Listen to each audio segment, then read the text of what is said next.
We've heard so much information about this terrible tragedy that happened on the night of April 14, 1912. What really caused the disaster? Could the Titanic passengers have been saved? Was the ship cursed? All these questions still remain unanswered. So this time, let's not focus on the tragic side of the event, but on the fantastic stories of people who miraculously managed to survive that day and what happened to them in the future.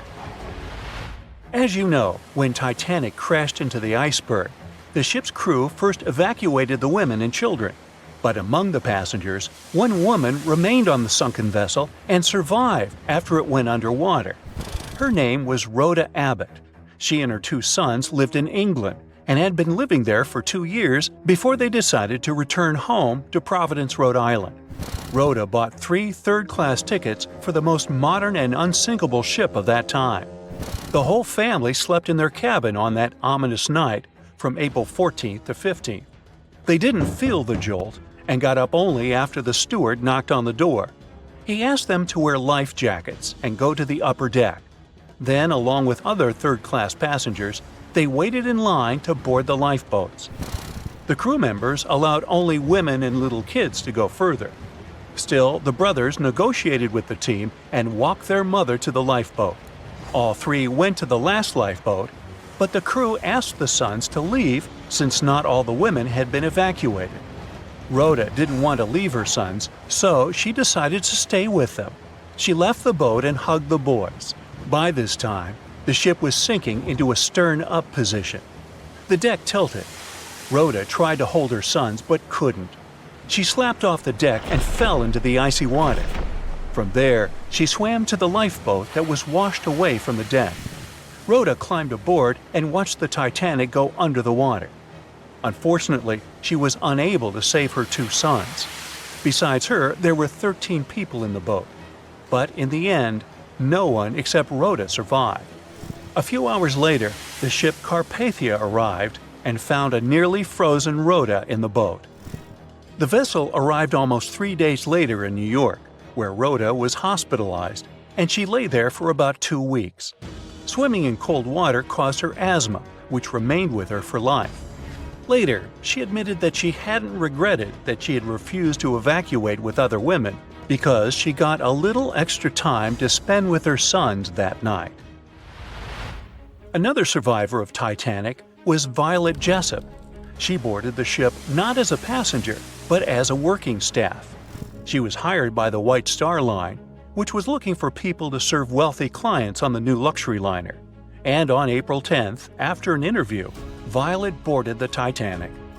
The first days of work went as usual, but then the ship crashed into an iceberg. In the beginning, no one panicked and didn't even want to believe that the unsinkable boat could go down. But while the people on the upper deck were having these conversations, water flooded the ship's hold. Violet, along with other stewards, helped people evacuate. One of the ship's commanders ordered Violet to get into the boat first to show everyone else it was safe. She obeyed and spent several hours there until rescuers came for the survivors. But the most exciting thing in this story was that before the Titanic, Violet had already been in another shipwreck. The ship where she worked as a steward collided with another vessel at sea. All the people were saved, and Violet got a job on the Titanic a few years later. But even after the famous shipwreck, she didn't change her profession and went to the Britannic Floating Hospital. And you know what? It also sank. Violet managed to survive for the 3rd time, but this didn't scare the girl. After all these events, she continued her work on other ships. She survived 3 shipwrecks and got a name for this, Miss Unsinkable. One of the bravest passengers of the Titanic was the ship's chief baker, Charles Jogan. On the night of April 14th, he woke up after the collision with the iceberg. During the few hours as the ship was sinking underwater, Charles helped the passengers. First, he ordered his bakers to supply all rescue boats with food, then helped the crew evacuate the passengers. He was one of the last people left on the ship when all rescue boats were on the water. But still, he continued to save people's lives. Charles started to throw deck chairs overboard so people could hold on to them. Then, when half of the Titanic went down, he lowered into the icy water, where he noticed a capsized rescue boat. Charles boarded it and waited a few hours until rescuers appeared. And the most incredible thing is that he was completely fine when the Carpathia arrived and found him. He had not even a scratch and wasn't at all hypothermic. Among the Titanic's surviving passengers was Margaret Brown, known as the unsinkable Molly Brown. She was visiting a friend in England with her daughter, but when Margaret found out her grandson was ill, she immediately bought a ticket to New York on board the Titanic. After colliding with the iceberg, Margaret bravely helped people evacuate until the stewards forced her to get into a boat. She continued to help other passengers until they were rescued by the Carpathia. Margaret created a survivors committee and raised about $10,000. At that time, it was quite a lot of money. For many years, she protected and supported the Titanic's passengers, who were in poor financial condition. Margaret also helped to build the Titanic Memorial in Washington. A wealthy English businessman, J. Bruce Ismay, was on board the Titanic, and the shipwreck was not the only disaster for him. He managed to jump into the last boat 20 minutes before Titanic was completely submerged. Thus, he saved his life but condemned himself to eternal contempt.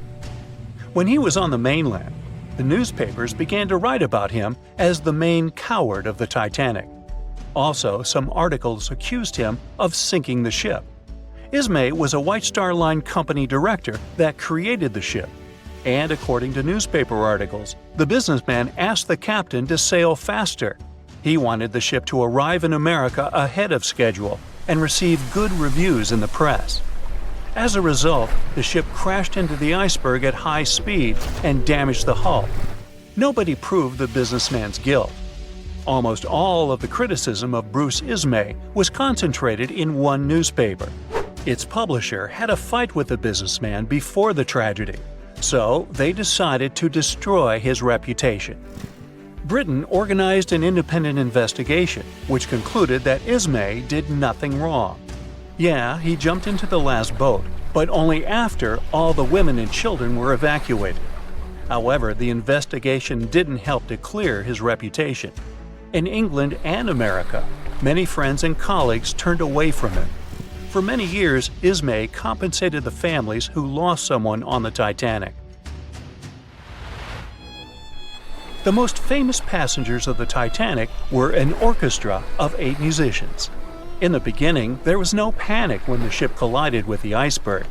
Many refused to get into the boats, as it seemed to them that it was safer on the Titanic. Others were sure the breakdown on the ship would soon be repaired. Some people didn't believe the ship could sink. A minor panic began when everyone realized a catastrophe was imminent. To calm the people down a bit, the 8 musicians from 2 ensembles started playing music. Survivors said the orchestra played until the very end. Fear for their lives and the nearness of the end didn't confuse the valiant men. Unfortunately, they didn't survive, but a memory about them was written in history forever, and their musical instruments became world-famous artifacts and very valuable items at auctions. Can you guess how many theories of the Titanic's sinking exist? Right, loads, including a theory of my own, which I'm going to share with you today. And then you can decide which one seems most likely to you. One Piece theory. The very first version of the events was the One Piece theory. It's very simple and basically claims that the sinking happened without any breakups. 2:15 a.m., the ship collides with an iceberg. 2:18 a.m., the lights go out. The ship reaches an angle of 45 degrees and then quickly begins its final plunge into the ocean depths. 2:20 a.m., only about 3 minutes later, the RMS Titanic disappears under the surface of the ocean for good. The liner doesn't break, it just goes down as a whole piece. Of course, this can't be true.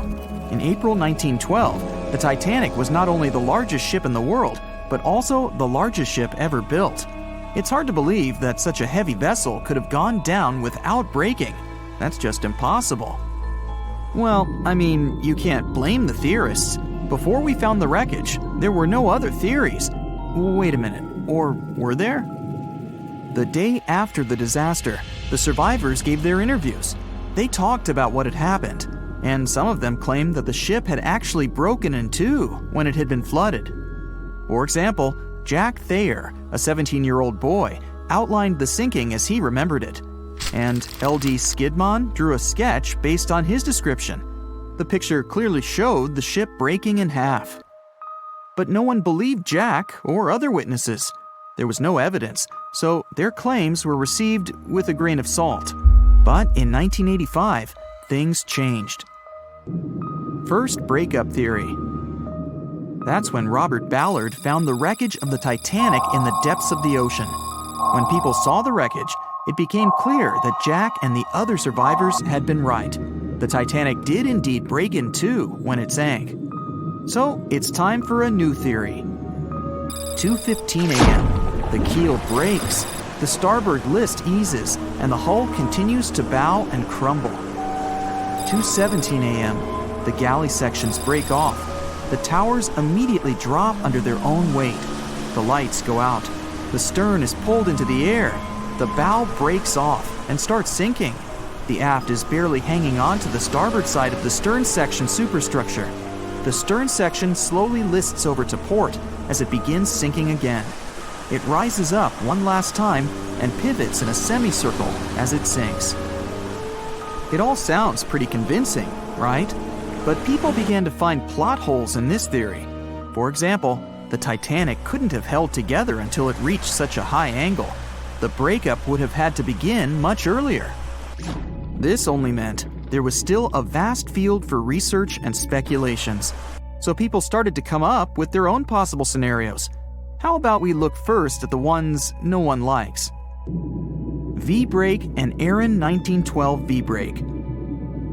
According to the first breakup theory, the Titanic reached a high angle, and the weight of its unsupported stern caused it to crack from the top down. But it's physically impossible. So, are there any other ideas? In 2006, Roger Long, a naval architect, decided to research a so-called V theory. 2:17 a.m. The breakup begins at a shallow angle, perhaps as little as 11 degrees. The upper structure fails and starts to crack. At this moment, only its double bottom is holding the Titanic together, but it starts to bend under the strain too, failing the ship. Water is pouring through the crack. It increases the weight in between the two sections, bending the Titanic the other way and pulling it into shape somewhat resemblant to the letter V. The upper decks get mangled and bent together. The bow heads for the bottom, and the stern is the last to sink. This theory has since been disproven many times, though. Roger Long believed it because the broken edges of the upper decks in the Titanic's bow section were all mangled and crushed. However, we have learned that it happened because of the so-called hydraulic downburst, the force of the water crashing into the deck as the Titanic hit the ocean floor. Another V-brake theory states that the bow had risen out of the water after the break. This theory was mainly peddled by one former Titanic enthusiast. But not only has this theory been proved to be physically impossible due to the bow's incredible mass, it was also inspired by incorrect information. Remember Jack Thayer? Well, it was based on his sketch and the words of a couple of passengers. But the truth is, none of them had ever seen the Titanic break down like this. Jack himself even stated in an interview that the sketch was completely out of context to what he had actually seen. It was drawn by a passenger on the Carpathia, the ship that received the Titanic's distress signal and came to its aid. It couldn't be used as evidence. Now that we know this, let's move on to the theories that most people believe in. James Cameron's banana peel theory. Who hasn't seen the legendary movie about the Titanic, right? It became the leader of the 70th Academy Awards ceremony in the number of nominations and awards, and deservedly so. But did you know that James Cameron had been interested in the Titanic for many years and studied the ship's history? His books and research are very detailed, and he even came up with his own version of the events. It's called the banana split theory, and this is actually what you could see in the movie. Here's how it goes.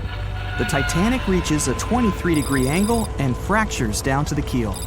The double bottom acts as a hinge as the stern falls down. When the double bottom fails, the bow and the stern separate. The stern lists to port, standing vertically, and then begins to go underwater. This theory is the most scientifically accurate one, along with Roy Mengat's theory. Wait, who's Roy Mengat? Mengat theory. Roy Mengat was an engineer who came up with the most plausible theory for the time being. 2:17 a.m. The lights go out on the Titanic. At this moment, the ship is at an angle of 20 to 23 degrees. Suddenly, the vessel snaps in two just around the third funnel. It causes the stern to settle into the water. The keel fails first. The draft and lower hull are crushed and break apart. Water surges into the bow and stern of the ship through the huge cracks, causing the bow section to sink beneath the waves. The stern rises up to the angle of 70 to 90 degrees, and then it sinks too. This theory seems to make the most sense, but it's quite controversial. The survivors who saw the breakup stated that the stern had settled back with the bow completely missing. Mengat's theory, however, contradicts that statement, while James Cameron's scenario takes this into account. Are you thinking what I'm thinking? The truth must be somewhere in the middle. My version.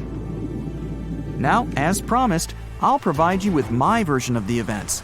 Well, it's not really my theory, more like a combination of Roy Mengat's and James Cameron's ones. I believe that James Cameron was right about the breakup. 2:17 a.m. The ship is at a high angle. The lights go out. Then it snaps into two pieces. The bow starts sinking. The double bottom is still attached to the stern for a minute or so. Once the double bottom fails, the two parts separate and the bow goes down. Then, as Mengat said, the stern rises up at a high angle, and then it begins to sink vertically. It might have actually happened because the survivors stated that they had seen a clean break. This means it couldn't be hidden. And they had also seen the stern staying vertically in the air for a long enough time, probably a few minutes, before disappearing. Anyways, all of these are just speculations. Regardless of how the Titanic broke apart and sank, it was a great tragedy. It's already been 110 years since the Titanic collided with an iceberg and sank. Did you know that in 2022, the Blue Star Line Company is completing the construction of an exact replica of the Titanic? Called the Titanic II liner, the ship will be sent sailing along the same route with 2,400 people on board. Let's hope that everything goes well for them. A beam of electric light pierces the darkness over the calm waters of the Atlantic Ocean. The Titanic is quietly making its way through the waves, its passengers asleep, when suddenly a monstrous white shape is caught in the light beam. The fateful iceberg is about to rend the side of the legendary ship.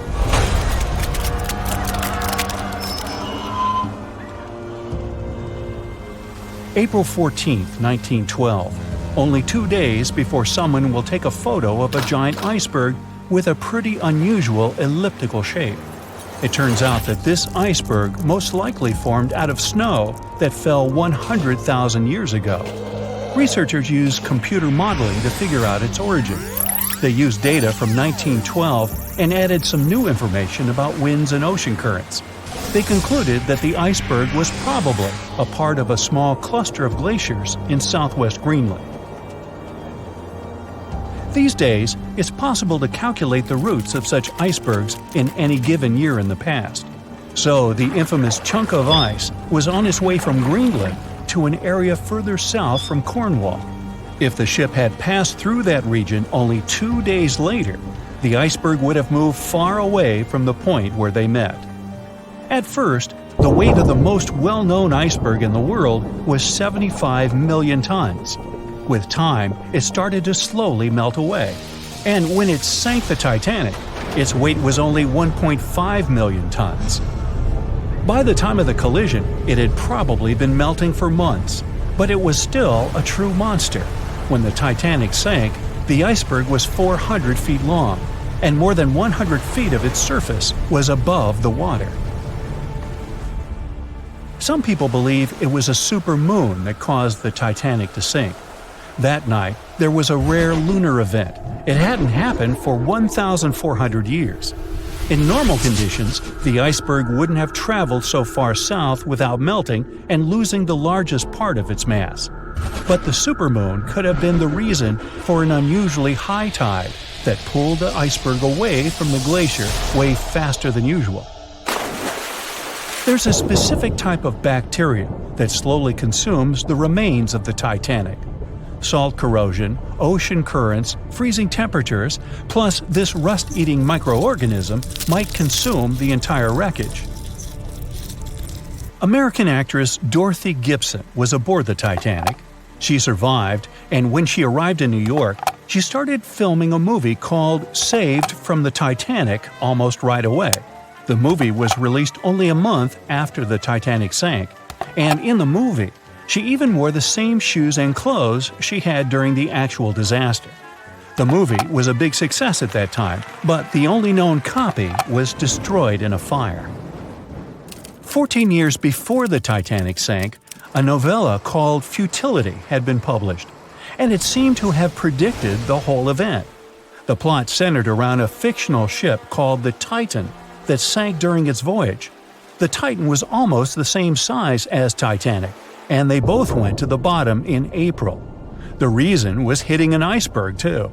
Both the real and fictional ships were described as unsinkable, and both of them had the legally required number of lifeboats, which, as it turned out later, were nowhere near enough.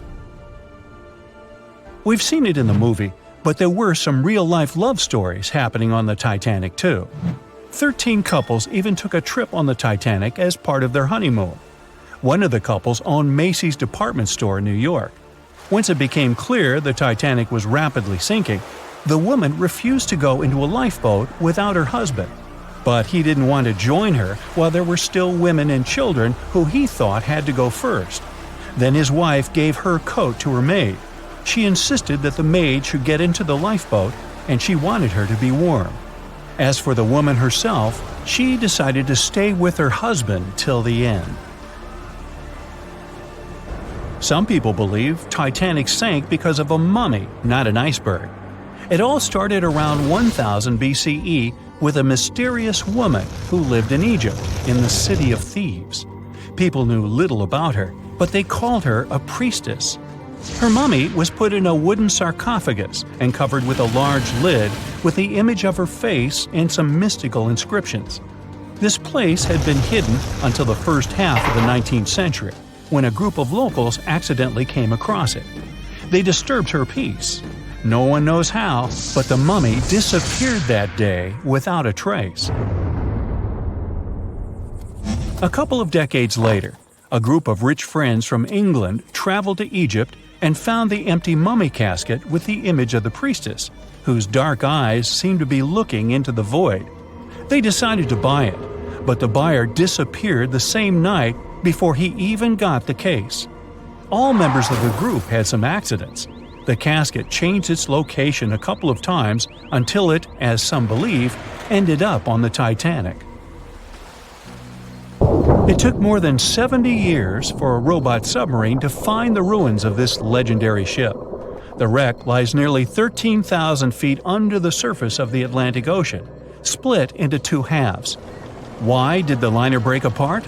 No one knows exactly. Some think it happened because of the water that got inside when the ship collided with the iceberg.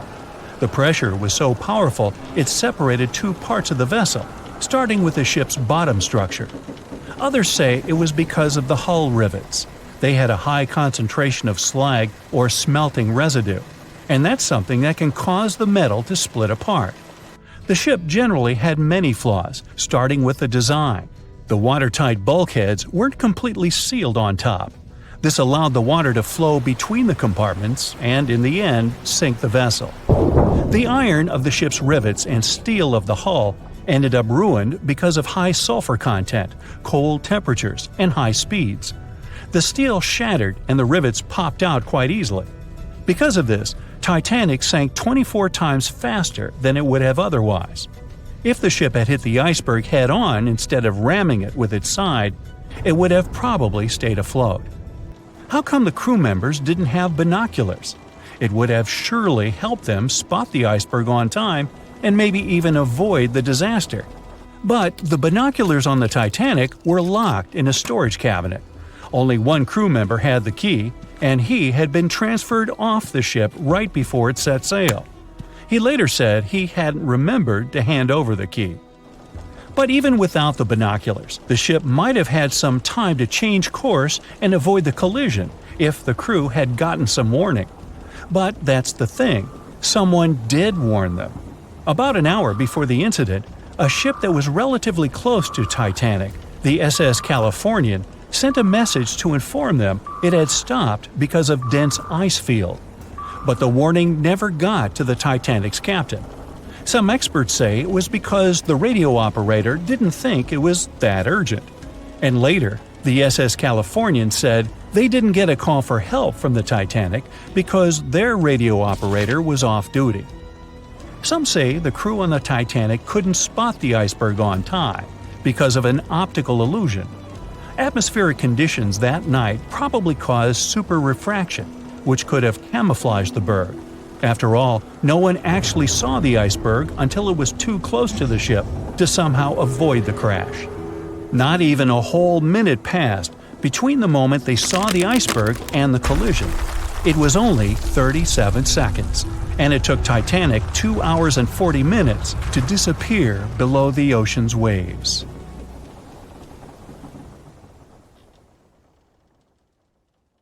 April 1912 marked one of the most terrible tragedies in the history of the world.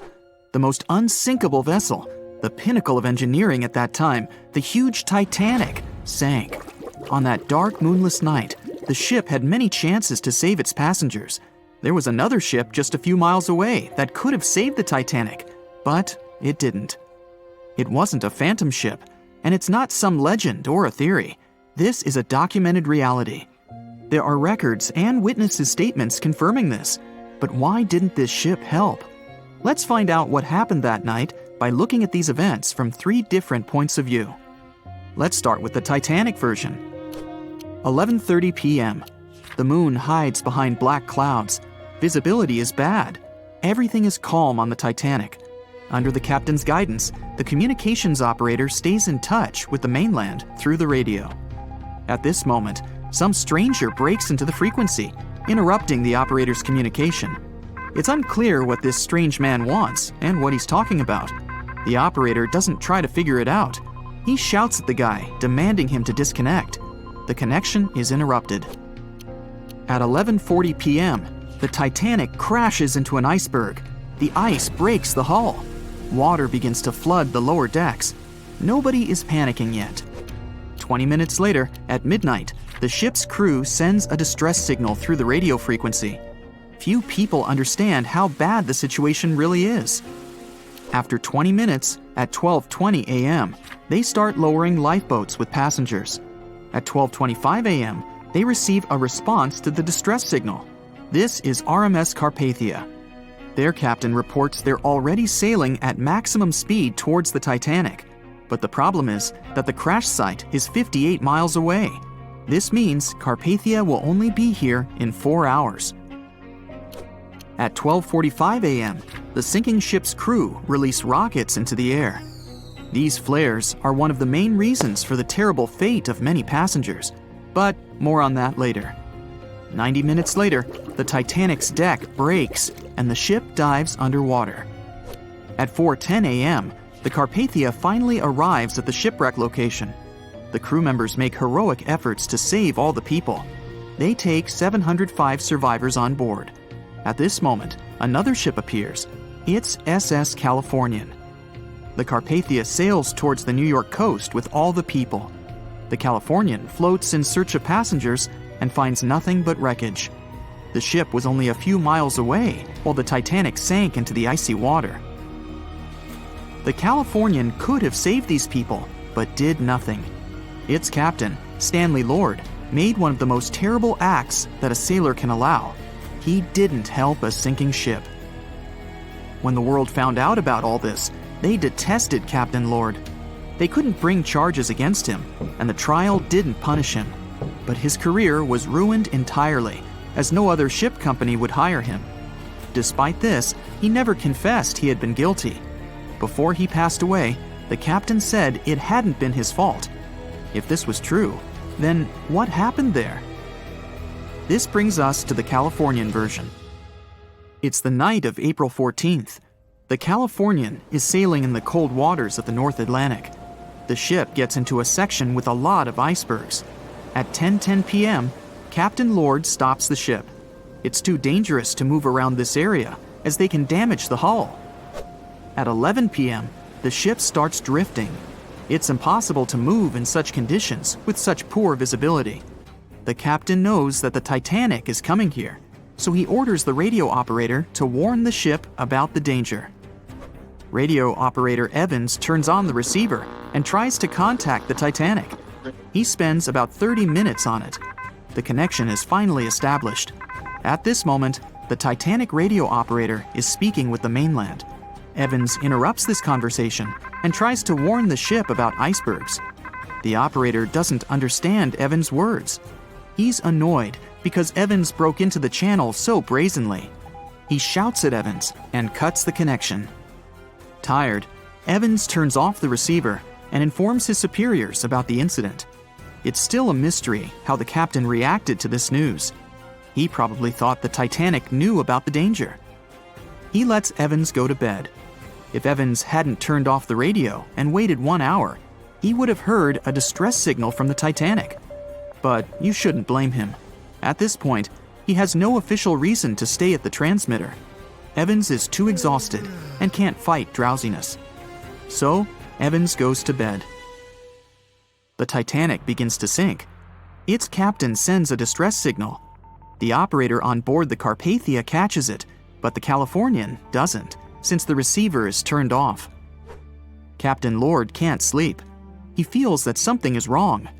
Meanwhile, the Titanic is rapidly sinking under the water.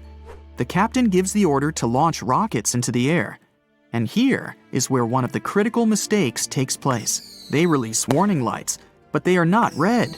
The crew forgot to take red rockets on board for some reason, so they lit up the sky with a bright white light. If you need to send a distress signal, you need to release red lights. Captain Lord sees these lights, but doesn't perceive them as a cry for help. It can't be that there are no standard red rockets on such a massive ship as the Titanic. But, unfortunately, it can. Captain Lord thinks the Titanic is sailing away. Perhaps there is some unknown reason behind those white lights, but he doesn't really know.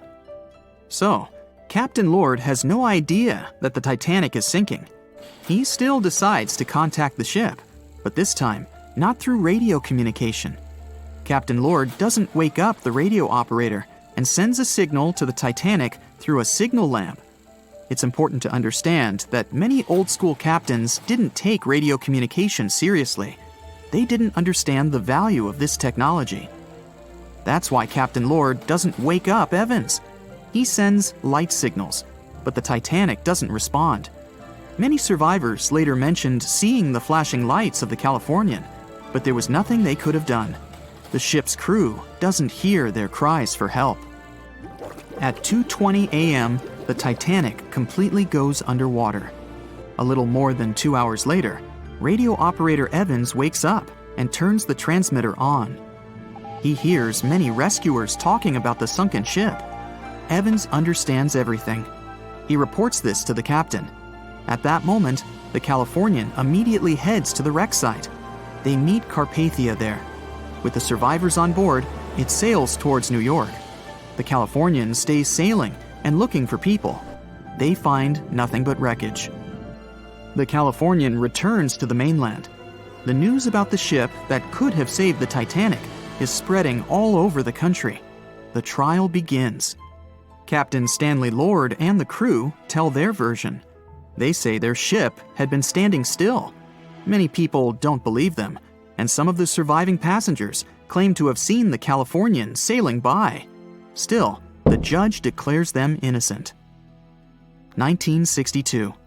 Captain Stanley Lord is a very old man. He calls a notary to confess something. The captain makes his last remark about this case. He swears he's not guilty. But if it wasn't the Californian sailing past the Titanic at that moment, then what? The Samson theory could answer that question for us. The sealing ship Samson is sailing in the cold waters of the North Atlantic. The crew aren't sleeping. They carefully study the surroundings, but not because they're afraid of icebergs. They're scared of meeting with the U.S. Coast Guard. The Samson ship's crew catch seals, which is illegal. At 12:45 a.m., Samson's captain sees white signal rockets. The team is sure it's the Coast Guard. They turn off the lights and sail away. It's dark, so they don't notice the sinking Titanic. They return to the coast of Iceland and hear about the disaster. They realize they have abandoned the drowning passengers. The nephew of one of Samson's crew members reads about this story in his uncle's diary. The nephew asks for permission to publish these recordings. All the people realize that Captain Lord wasn't guilty, but unfortunately, he didn't live to see this moment. Actually, it's still unknown who is guilty in this story. 2 ships were nearby the Titanic. Their captains were adequate people. They would have helped save all the passengers. Their fault was that they couldn't understand what the Titanic wanted on that dark night. Someone forgot to put red flares in the box. This small but fatal detail was one of the leading causes of the tragedy. It has recently become a popular location for many tourists looking for the perfect place to get away from it all. If you're lucky enough to catch a sunny day here, it's like no other, I can assure you. Chances are, you'll end up having loads of foggy days, but let's be honest, they have a special allure of their own. This enchanting smile-shaped island is called Sable Island. It's located 190 miles from mainland Nova Scotia. It wasn't accessible to the general public until 2013. That's when it was added to the list of National Parks of Canada. You can get here either by plane or by water. But what's so enchanting about this place anyway? There must be something since the yearly tourist count is growing every year. Firstly, there's a spectacular number of wild horses here. There are between 200 and 500 horses roaming free all over the island. There's also a large population of gray seals. The place is also the only breeding location of a rare bird species called the Ipswich sparrow. If you're already considering a trip here, there are some things you need to know first. Remember that fog I mentioned earlier?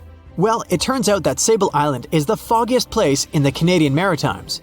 I'm talking about approximately 127 foggy days each year.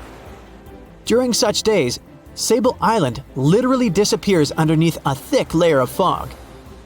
You won't be able to explore the place on your own either. The local regulations state that visitors need to travel within a group, and they also need to keep a 197-foot distance from the wildlife they can encounter here. As charming as this place may be, it holds a dark secret hidden beneath the sandy dunes, and it has nothing to do with beautiful creatures living here or the island's unique vegetation. Apart from being known from its horses and seals, Sable Island is infamous for an overwhelming number of shipwrecks.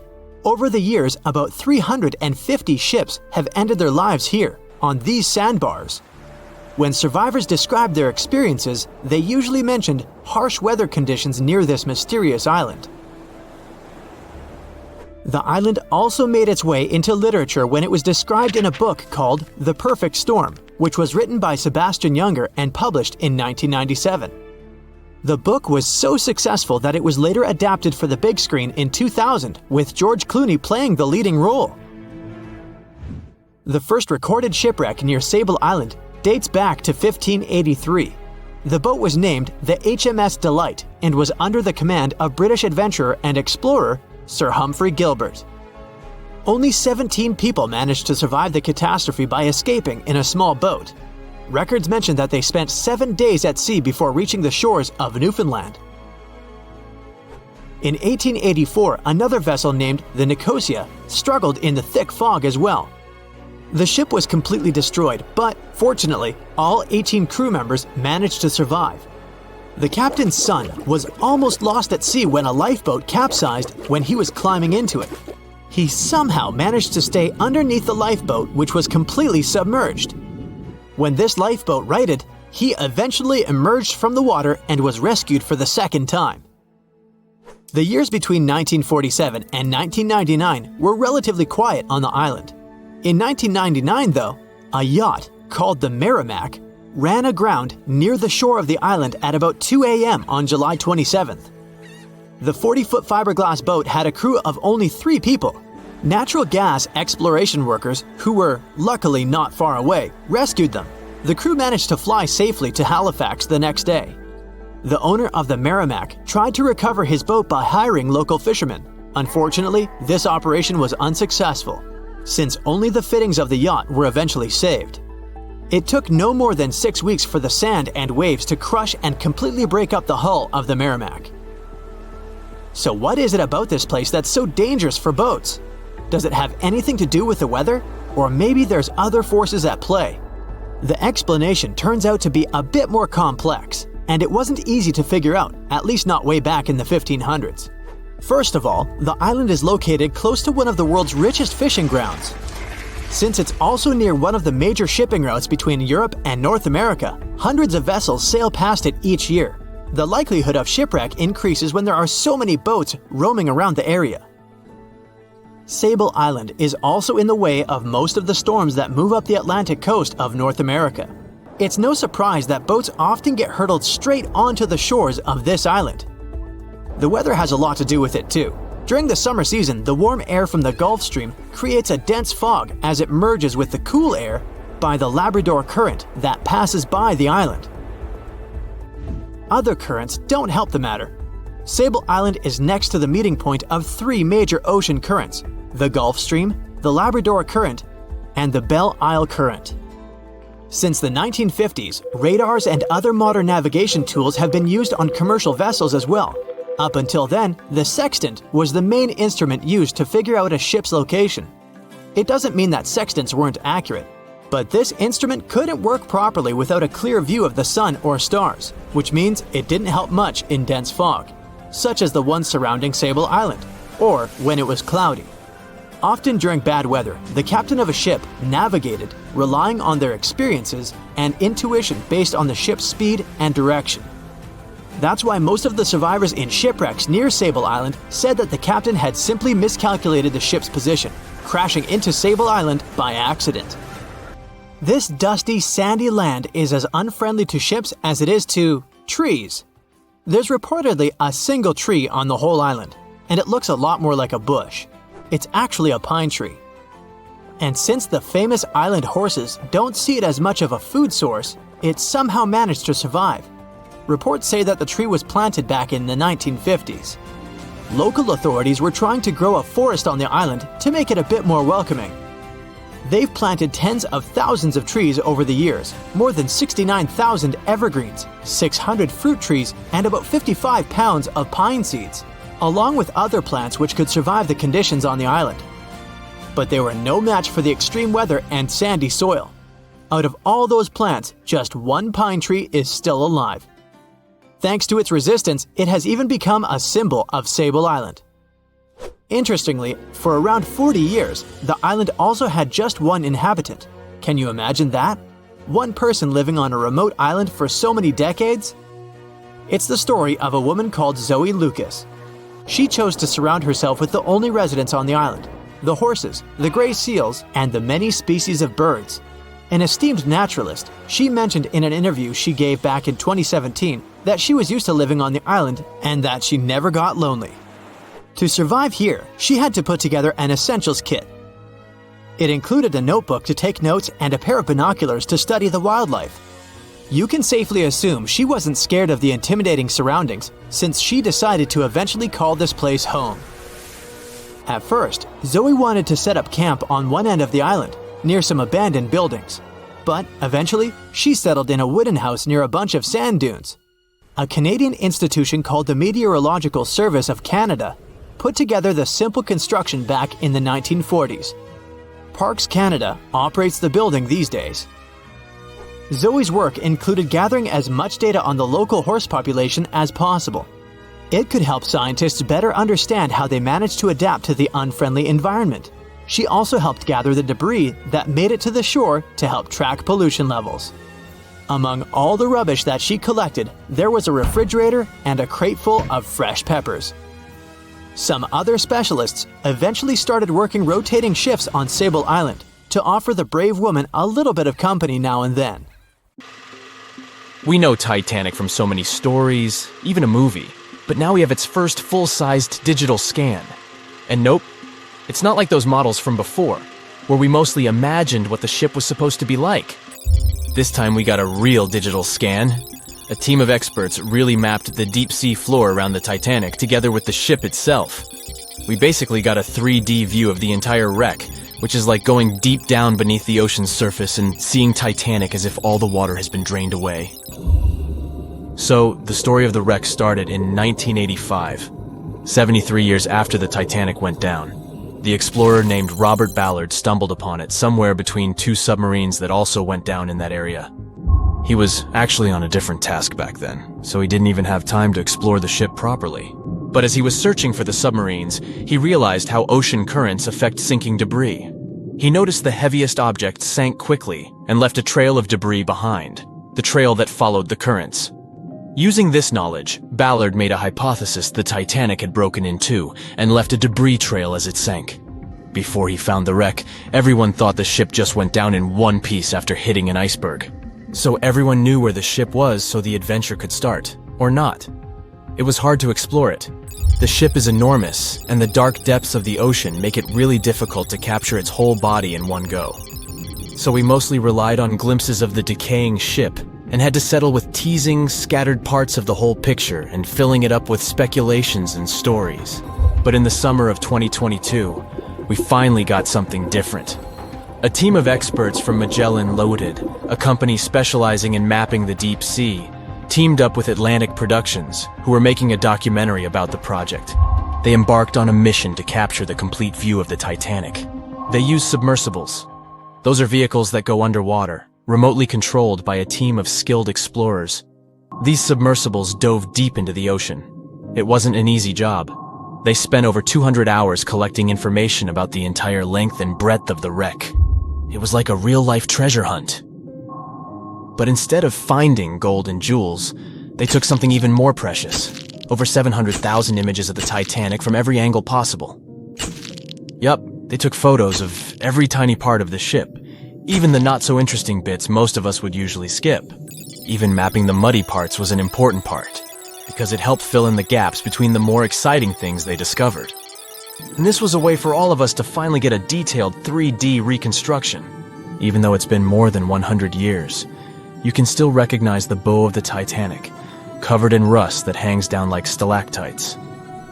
On top of the bow is the boat deck, where a big hole gives us a glimpse into the empty space where the grand staircase once stood, like a window into the ship's glamorous past. Its stern is now a wild mess of twisted metal. As the Titanic went down, this part collapsed and spiraled into the seabed.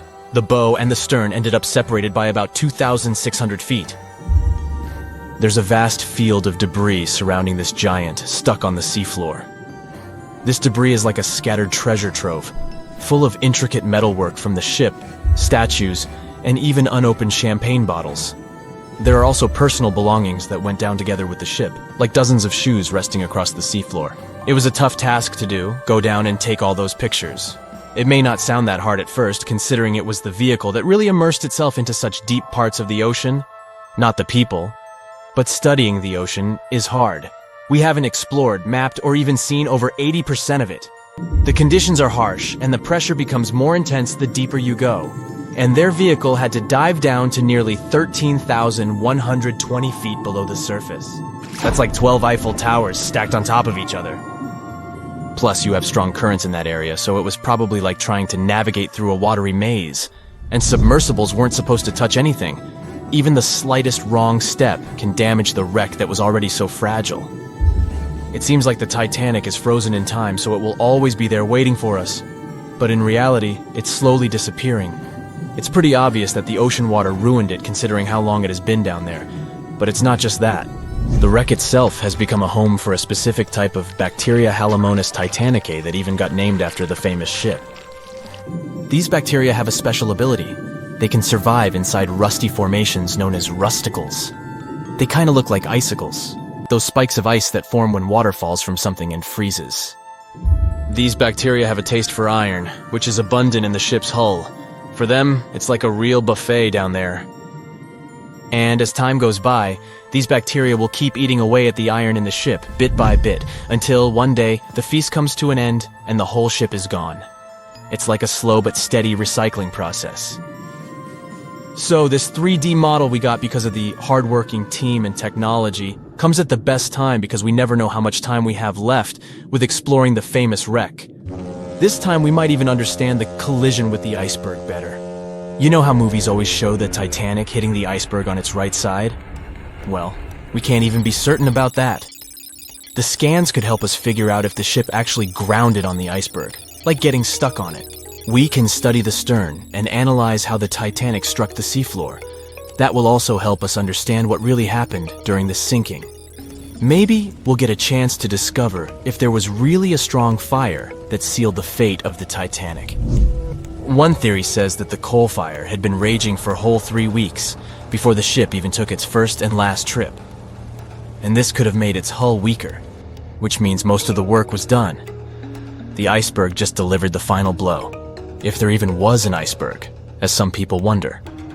There's an alternative theory they suggested where the Titanic may have actually hit a hidden mass of pack ice instead of a typical iceberg. Pack ice is made up of large sheets of ice that float near the ocean's surface and can be difficult to spot. They believe this pack ice might have drifted into the Atlantic from the Arctic Ocean. According to one professional mariner, Captain L.M. Collins, that stands up with that idea. If the Titanic had struck a regular iceberg, the ship would have sunk much more quickly than it did. And since the Titanic managed to stay on the surface for a relatively long period of time, less than 3 hours, maybe this was a different type of collision. The mariner also said there are differences in what people said they saw when the Titanic sank. He thinks these differences might be because of optical illusions. In this case, when people were looking at the ocean that night, the way the light was reflecting and the conditions at sea might have made things appear closer or distorted. So when they saw something in the water, it might not have been exactly what they thought it was. Whether it was an iceberg or something else. Binoculars might have helped the crew members to spot the potential danger, but unfortunately, they didn't have any. It appears they were locked inside a cabinet, and no one knew where the key was. A ship is traveling across the Atlantic Ocean when a storm starts. At first, the situation doesn't seem to be very bad, but soon, people on board the ship realize that the storm is intensifying. Waves are huge, and nothing can save the ship. It's starting to sink. On board, there's only one lifeboat. Sadly, it can only hold one person.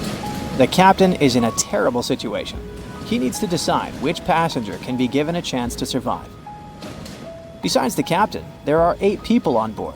Some of them seem to be lovely. Others look like villains. But you might not know the truth until it's too late.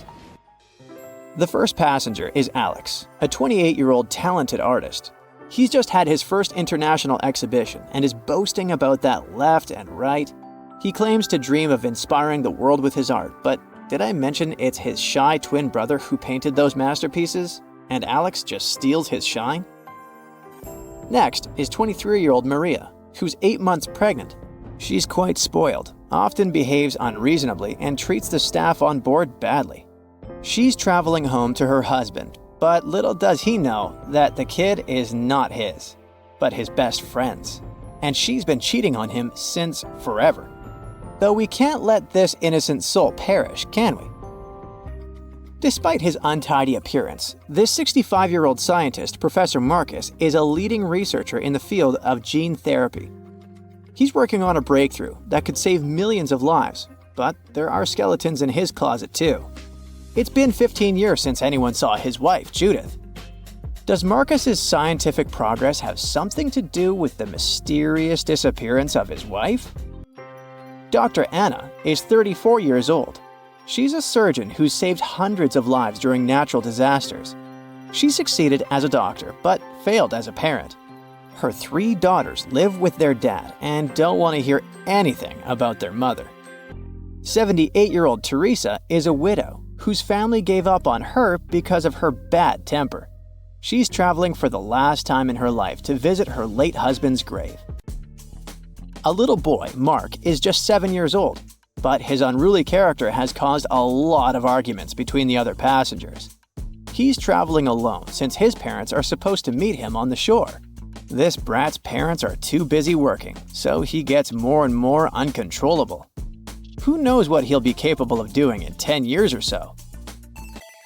A robot android, Alpha 3, is also on board the ship. It has an artificial intelligence created to assist in expeditions. It can also control the ship in emergency cases. And the last passenger is Emily. This beautiful and charming woman is 30 years old. She lives off of powerful, old, rich men and has enough money to burn. She hasn't worked a single day in her entire life and just travels the world. To make his choice, the captain invites each of the passengers to listen to their stories. He asks each of them just one question. Why would you be the one to survive? Alex says, "You see, my art can inspire and change the world. Looking at my works, they help people see the beauty of life, especially during difficult times. I must continue living. I have so much to show through my paintings."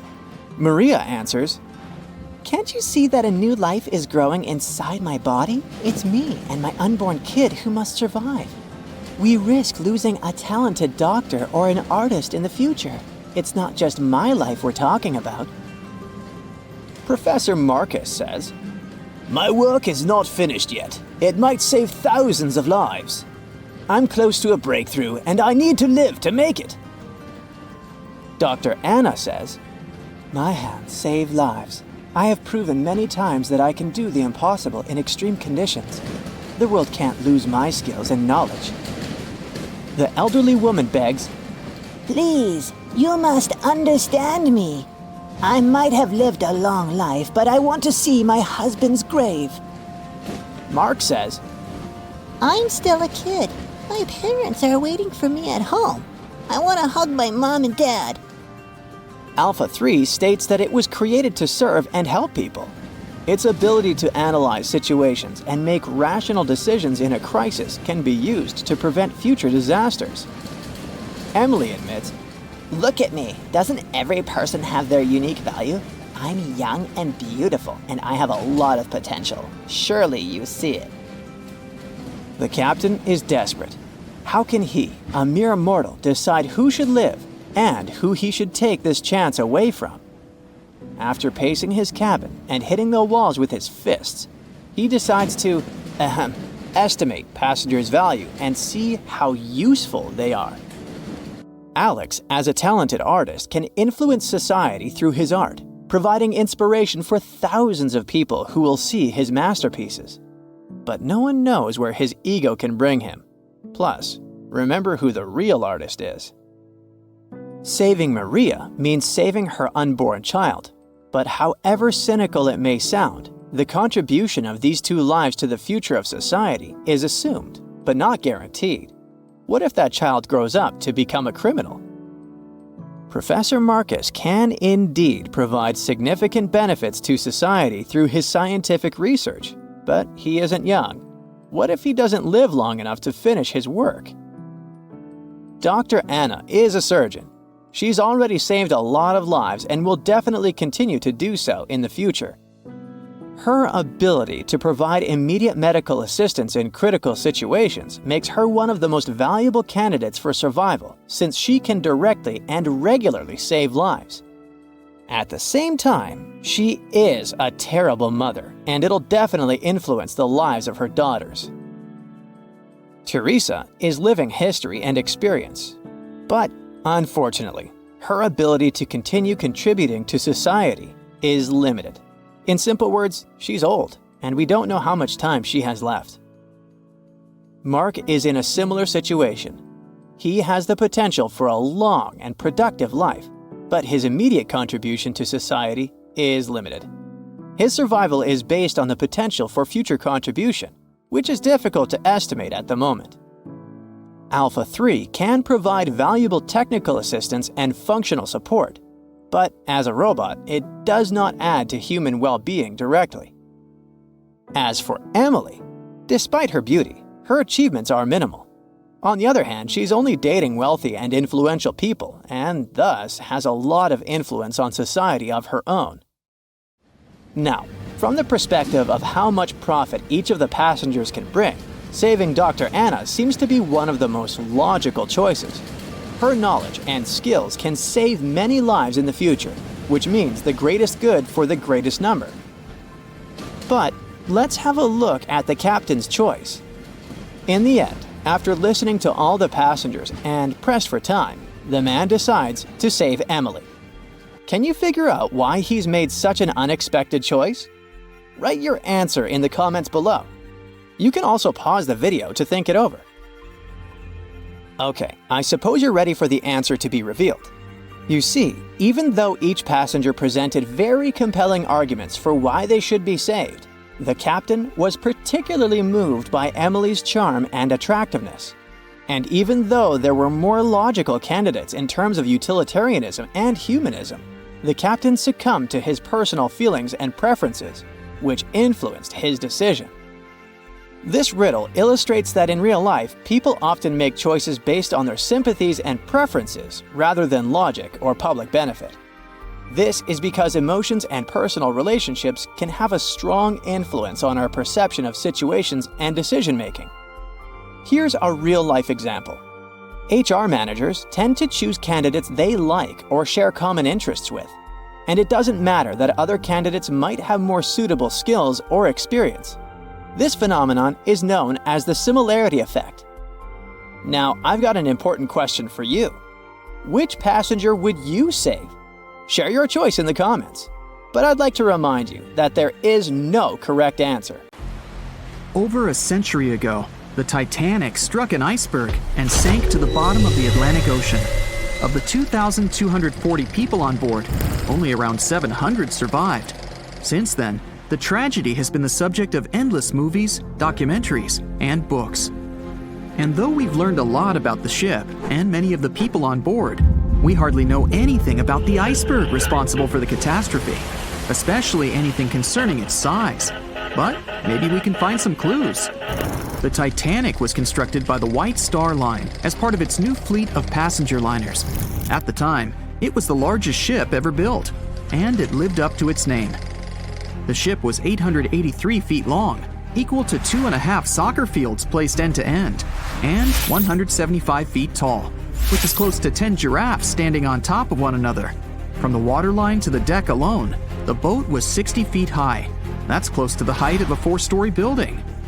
The Titanic was big enough to have veranda cafes, a restaurant, a reading and writing room, a Turkish bath, a gym, and squash courts.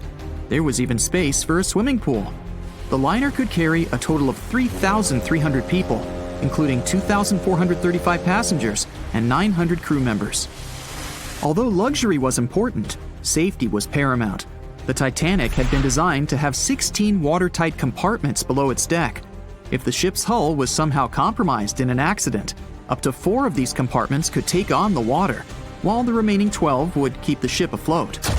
Philip Franklin, vice president of the White Star Line, said this was what made the ship truly remarkable.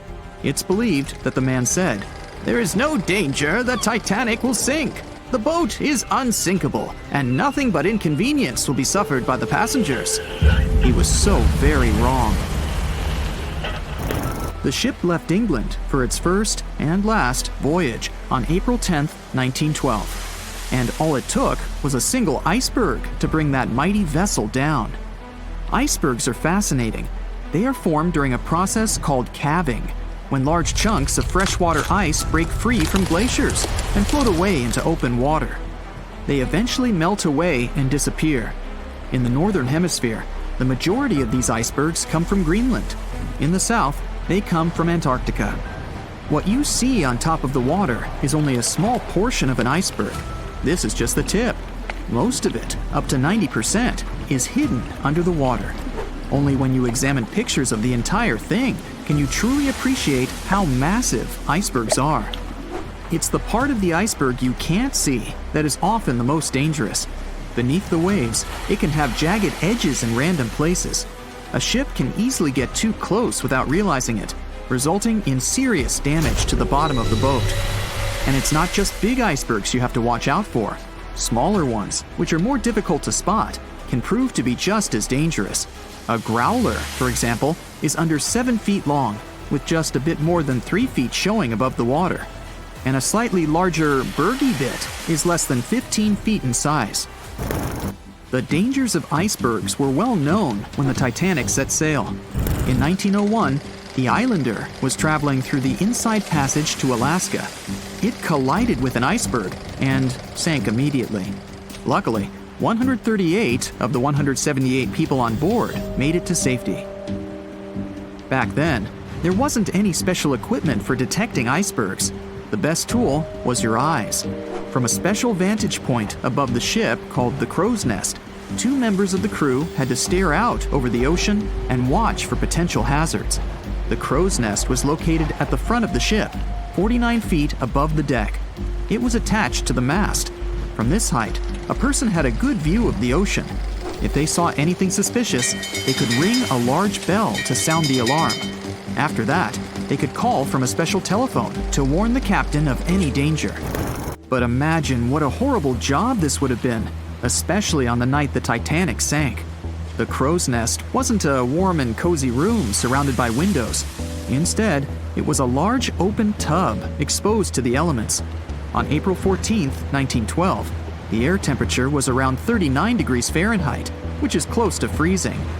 With the ship moving at about 23 knots, more than 26 miles per hour, the sailors must have felt that frigid cold air pressing against any exposed skin.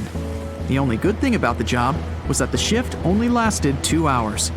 Frederick Fleet was the sailor who actually spotted the iceberg that sank the Titanic.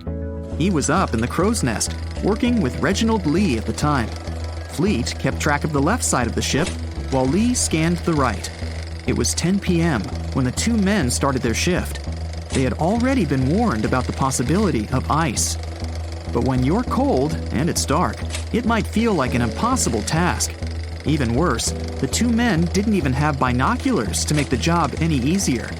Fleet would later insist that having binoculars would have prevented the tragedy. With about 20 minutes remaining on the job, the sailors noticed the iceberg. Fleet rang the bell, once, twice, and again. He then called up to the bridge to inform the crew. At first, the call seemed to come in the nick of time. The ship's engines reversed, and the massive ocean liner managed to turn. It wasn't enough to miss the iceberg, though. Ice showered down onto the ship's deck. The iceberg tore through the hull, and water flooded in. 2 hours and 40 minutes later, the Titanic was gone. And here we have clue number 1.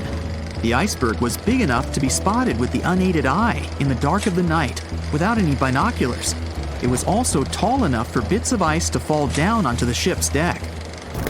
Since this all took place long before social media and smartphones, nobody on board would have been taking photos or videos at the time. So, of course, we don't have any footage of the actual iceberg. But there are photos of the possible iceberg from later that day. The SS Prinz Adalbert was sailing near the area on the morning of April 15, 1912. The steward on the ship had not yet heard about what had happened to the Titanic. But when he spotted an iceberg floating by, he was compelled to photograph it. Why? There was a line of red paint along the bottom of the iceberg, indicating that it had likely collided with a ship sometime within the previous 12 hours. A second photo was taken from a ship called the Minia, which was sent into the area to look for debris from the collision. Captain de Carteret said that among the wreckage, he had seen only one iceberg. He also noticed a streak of red paint on it. From the photos and witness accounts, newspaper reports estimated the iceberg to be 50 to 100 feet high and 200 to 400 feet long. That's clue number 2. The iceberg that hit the Titanic probably started its ocean journey from Greenland's coast, heading past the Baffin Bay to the Davis Strait. From here, it must have slipped through the Labrador Sea and finally reached the Atlantic. And that, in itself, is pretty impressive. The glaciers in Greenland create between 15,000 to 30,000 icebergs each year. Some small, some big. Of these, a mere 1% will actually make it to the Atlantic. The others simply melt along the way. We know that the temperature of the Atlantic Ocean, where the sinking took place, was around 28 degrees Fahrenheit. That's below freezing. For humans, this could cause frostbite or hypothermia. But that temperature is actually warm for an iceberg. Most would only last 2 to 3 years in the North Atlantic, slowly melting into the warmer water. Based on this, it's likely that the Titanic's iceberg left Greenland in 1910 or 1911 and was fully melted by late 1912 or 1913. But since it did make it to the Atlantic and managed to cause significant damage to the ship, we have clue number 3. We will never know for certain the size of the iceberg from that day, but we do know that it definitely wasn't a growler or a bergy bit. Both those types of icebergs are much too small. And if the ice was indeed scattered across the deck during the collision, the iceberg must have been a little taller than 60 feet. The newspaper estimates are probably as close as we're going to get. The iceberg that took down the Titanic was indeed a formidable one. And icebergs are still a threat. As recently as 2007, the cruise ship Explorer struck one and sank in Antarctica's Weddell Sea. Luckily, everybody survived. The International Ice Patrol was created in 1914 following the Titanic's sinking. The organization is still in operation today, made up of representatives from several countries. Using airplanes and radar, the patrol locates and tracks larger icebergs, making the information available to anyone who needs it and preventing more ocean tragedies in the process. Thick fog is rising over the ocean as the sun is slowly sinking towards the horizon. It's hard to see further away than a few dozen feet, but that's enough to notice a hulking, skeletal shape in the distance. As your ship approaches the figure, your heart beats faster, and then you make out the details of another vessel, abandoned by the looks of it. Ghost ships do exist, and their mysteries aren't always solved. Take MV Hoita, for example. It was a wooden vessel built in 1931 as a luxury yacht. It had served well to various people over 20 years before it was bought by a Samoan sailor and became a merchant ship. In 1955, though, Hoita's service came to an abrupt and mysterious end. On October 3rd, it set sail for another trading voyage that should have taken no more than 48 hours. Delays happen in the sea, so when Hoita didn't arrive on October 5th as scheduled, there was little worry yet. But then it failed to come on the following day too. There was no distress signal or any other sign of Hoita's presence anywhere between its departure and arrival points. A search and rescue party was dispatched to find the ship, and for 6 days, they were scouting the area of nearly 100,000 square miles. On October 12th, the mission returned to the base empty-handed. Hoita vanished without a trace. It was only a month later that another merchant ship, Tuvalu, noticed the missing vessel far away from its route, drifting in the open sea and listing heavily. The sailors boarded the ship and found that all of its crew and passengers, 25 people total, were missing, along with all the cargo the vessel had been carrying. The radio was tuned to the International Distress Channel, meaning that the crew had been trying to ask for help, but they couldn't reach anyone because the radio cable had been damaged, limiting the range to 2 miles. The lifeboats were missing as well, indicating that people on board must have left the ship. Unfortunately, they seem to have taken the logbook with them, leaving the rescue team clueless as to what had happened. Even today, the mystery of MV Hoita hasn't been solved yet. No one knows where the crew and passengers had gone and what had caused them to leave. SV Carol A. Deering wasn't a ghost ship in the usual sense of the word. There are no sightings of it in the open sea. Instead, it was found on the shore, but the circumstances of it running aground are a puzzle shrouded in mystery. Carroll A. Deering was built in 1919 in Maine, and it was a large vessel made for commercial voyages. Unfortunately, despite its large cost of construction, it had only served for a year before its last trip. July 19, 1920. The ship was traveling from Puerto Rico to Rio de Janeiro via Newport News to deliver a cargo of coal. It was almost halfway to the final destination when the captain fell seriously ill, and the crew turned back to drop him and his son off and replace the captain. The voyage went without incident, but when it came to Barbados in December to resupply, there were strange moods among the crew. The first mate didn't seem to be happy with the new captain. No one paid much attention to it back then, when they probably should have. The last sighting of Carroll A. Deering at sea was on January 28, 1921, when a lightship noticed it off the coast of North Carolina. There was some commotion on the quarterdeck of the ship, where the crew were normally not allowed. Then, another vessel sighted it, but there was already no one on the decks. On January 31st, the merchant ship was found hard aground in the Diamond Shoals, a site notorious for numerous shipwrecks that had been occupying there for centuries. When the search and rescue party boarded the ship, they found it abandoned, the log and personal belongings of the crew gone, along with the 2 lifeboats. There is still no answer to what happened on board of Carroll A. Deering that January, although the most popular version was mutiny. Maybe we'll never find out the truth though. SS Bechimo is perhaps one of the most notable ghost ships in history. This large cargo steamer was built in 1914 in Sweden and plodded its way dutifully over 16 years, trading provisions for pelts with native tribes of Alaska and Canada. But then, on October 1st, 1931, Bechimo got caught in pack ice. At first, it seemed the crew would be able to wait it out and continue on their route because the ship broke free in a couple of days. But in less than a week, it became caught again, this time for good. In another week, a rescue party was sent to fetch 22 of the Bechimo's crew, while another 15 remained behind to wait through the winter if necessary and get the ship back. But a month later, after a powerful blizzard struck their camp, the sailors went out of their shelters only to find the ship gone.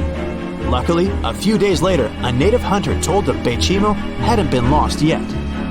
He'd seen it about 45 miles from where they had been stationed. They managed to track it down, but decided the ship wouldn't survive the winter. So they took the most valuable cargo from its hold and abandoned it. They were wrong though. SS Bechimo did survive that winter, and many more that followed. When the ice broke, it sailed away on its own, drifting listlessly along the shores of Canada and Alaska. There were numerous sightings of the ghost ship, sometimes adrift in the open sea, and at other times stuck in the pack ice again. People attempted to board and salvage it, but weather conditions or lack of equipment always prevented them. SS Bechimo was last sighted by native Alaskans in 1969, 38 years after its abandonment. What became of it later remains unknown. The story of SS Orang Medan is one of the most puzzling and harrowing ghost ship stories of the 20th century. No one even knows for sure if the ship even existed in the first place. It wasn't recorded in Lloyd's Shipping, the International Register of Ships, which makes it either a tall tale or a vessel that avoided being officially recognized for some shady reasons. In any case, the accounts as to what happened to the Medan vary.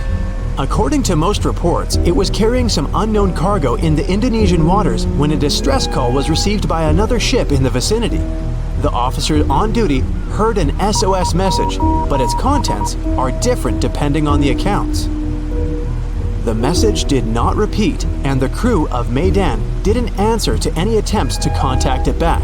The ship that received the distress call hurried to the rescue, but they only reached the vessel the following day, when it was already drifting and slightly listing. When the rescuers boarded the ship, they found that none of the crew had survived.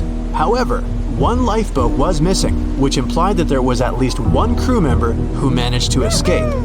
What happened to the rest of the people on board remains a mystery to this day. Still, there are no hard facts about this story, so we might never find out whether SS Orang Medan was actually a ship and not a thing of fiction.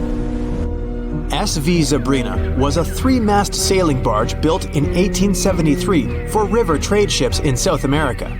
She served for well over 4 decades, proving to be a sturdy and reliable ship.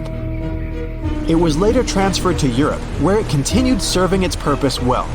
But then, in October 1917, Zabrina set sail on a regular voyage only to be found ashore several days later. Mysteriously, although the ship was perfectly intact, the entire crew of 5 and the captain were gone. There is no direct evidence or hard facts as to what really happened that day. The most convincing theory is that the crew were washed away from the deck because of an underwater explosion. And then the ship sailed ahead without them, but the truth, as always, remains unknown. At the beginning of the 20th century, somewhere off the coast of West Africa, a German steamship was leaving the port. Suddenly, the weather got worse, and the vessel entered a thick fog. The sailors ran aground on a sandbank close to the shore. Luckily, no one was hurt, and they were even able to save their precious cargo. But the ship was stuck in the sand for good. And it was not alone there. Nearly the entire length of the western coast of Namibia is called Skeleton Coast. If the name sounds scary, that's because it is. This 976-mile-long beach line is among the most dangerous places on Earth. The local Bushman tribes believe that their supreme deity made this land when it was angry. The Portuguese were the first Europeans to set foot in Namibia in the 15th century. And yep, they didn't like Skeleton Coast either. Portuguese explorers thought this land presented the gates to the underworld. This is the place where the Namib Desert meets the Atlantic Ocean. It might be dangerous, but it's actually beautiful. Plus, it's a UNESCO World Heritage Site.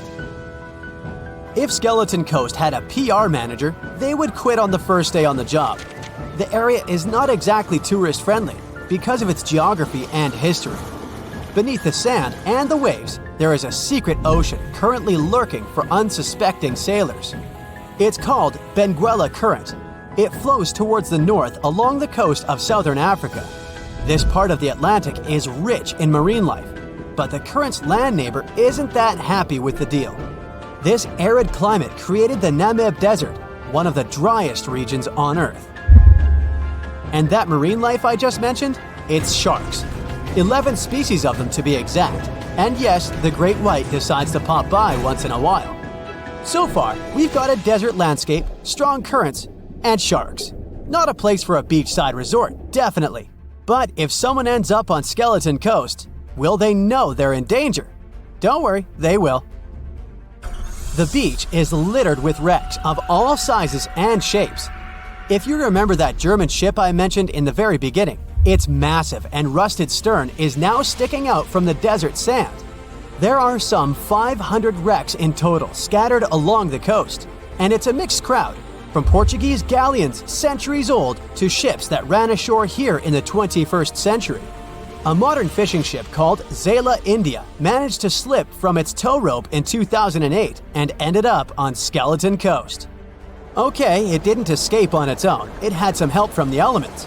But it's better to be a tourist attraction on a beach than to be broken up for scrap. That's where the trawler was originally going, poor thing. Skeleton Coast's most famous inhabitant, to call it such a place, is the wreck of the Dunedin Star. The British cargo liner ran aground here in 1942. The massive rescue operation that followed reveals why it's so dangerous for sailors to end up here. The rescuers managed to save all of the crew and passengers, but at a heavy price. An aircraft and a tugboat were lost in the process. It took the last of the rescuers a full 2 months to return home to Cape Town. Why, you might wonder? One look at the map of the region reveals the reason. It's an endless sea of yellow, which is the sand. There are so few roads here, so Skeleton Coast is hard to reach by land. There are also legal obstacles. You need a special permit to drive into the area. But the skeletons in the name of the area don't only refer to ships, they also stand for animal bones. Most of these belong to whales and seals. Many animals have adapted to the area, so lions and hyenas roam the coastline in search of a meal. Yeah, now there are hungry lions as well, as if those sharks weren't enough. Other animals with a temporary residence on Skeleton Coast include elephants, cheetahs, leopards, and giraffes. In 1971, the Namibian authorities established a national park here, but except for surfers, after an adrenaline rush, they don't get many visitors. You can understand why. The Namib Desert is the oldest desert in the world, and it's not very tourist-friendly either. Those who travel to the region should pack sunscreen and a warm winter jacket. A weird combo, right? Well, not so much when you think that during the day, temperatures soar over 110 degrees Fahrenheit. At night, the air temperature drops below freezing. What a climate roller coaster! And that's not the final danger. Yep, there's more. Remember how that German ship got lost in thick fog? Yeah, it wasn't a one-off event. Because of the region's climate, fog shows up frequently. Sailors should cover their ears now, but this fog is actually good for wildlife. This is their only source of water in the Namib Desert. Reptiles and mammals have adapted to the harsh climate. They use as little water as possible. Shifting sands, thick fog, strong currents, lions, and sharks. Not the stuff you would put in a tourist booklet, but Skeleton Coast isn't the only beach on Earth you wouldn't want to spend your vacation on. I will take you to Cape Tribulation in Australia. The area covers some 48 square miles in the northwestern part of the continent. And no, the area is not as dry as Skeleton Coast. It's part of the Daintree rainforest. You could say that here, it is the rainforest, not the desert that meets the ocean. The beach at Cape Tribulation is straight from a postcard. But looks can be deceiving. Australia? Probably sharks. No, crocodiles are out here to get you if you decide to go for a dip in the sea. There are saltwater crocodiles that the locals call salties. Well, that's a cute nickname for such a dangerous reptile. And it's not just that. The wildlife seems to have a beef with visitors. From October to June, the waters around Cape Tribulation are full of box jellyfish. Their venom affects the human cardiovascular system. When touched by a jellyfish out at sea, swimmers won't have enough time to reach land for help. Vinegar helps neutralize the sting, so you might want to keep a spare bottle in your luggage. Crocodiles and jellyfish sound dangerous, but there's one more animal you should look after. It's the wild boar. It might sound funny, but you won't laugh when you're being chased by one of these across the beach. 21 million wild boars live in Australia. They're mostly active at night, making it even more dangerous if they charge at you. The best defense is running in circles. Wild boars can't cut corners well. That's probably why we don't see many of them taking up careers as race drivers. Cape Tribulation has one last danger installed for you, and it's not an animal. Out here, even the trees are plotting against visitors. The stinging tree got its name for a reason. If you try to pick one of its beautiful red berries, it'll fight back. Its prickles are like tiny glass shards.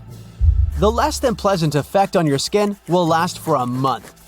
Then there is this wait a while bush. Who keeps naming them like this?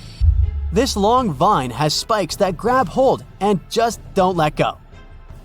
They are so strong they can pull a human off a horse. You'll have to wait for someone to come by and save you from this thorny grabber. If you are about to cross this Australian beach from the vacation list, hold on for a second. Tourism is booming here. The local authorities have restricted access to all of the danger zones. Visitors go swimming in dreamy water holes that are surrounded by lush vegetation. There are even ropes to swing from. Now, that's a beach you can finally relax. Once a famous giant, the largest ship of that time. Now two grand pieces lying on the ocean bottom about 2,000 feet apart, torn by the catastrophic collision of time itself. The stern of the Titanic got completely ruined after hitting the ocean floor. But you can still recognize the bow since many interiors were left preserved.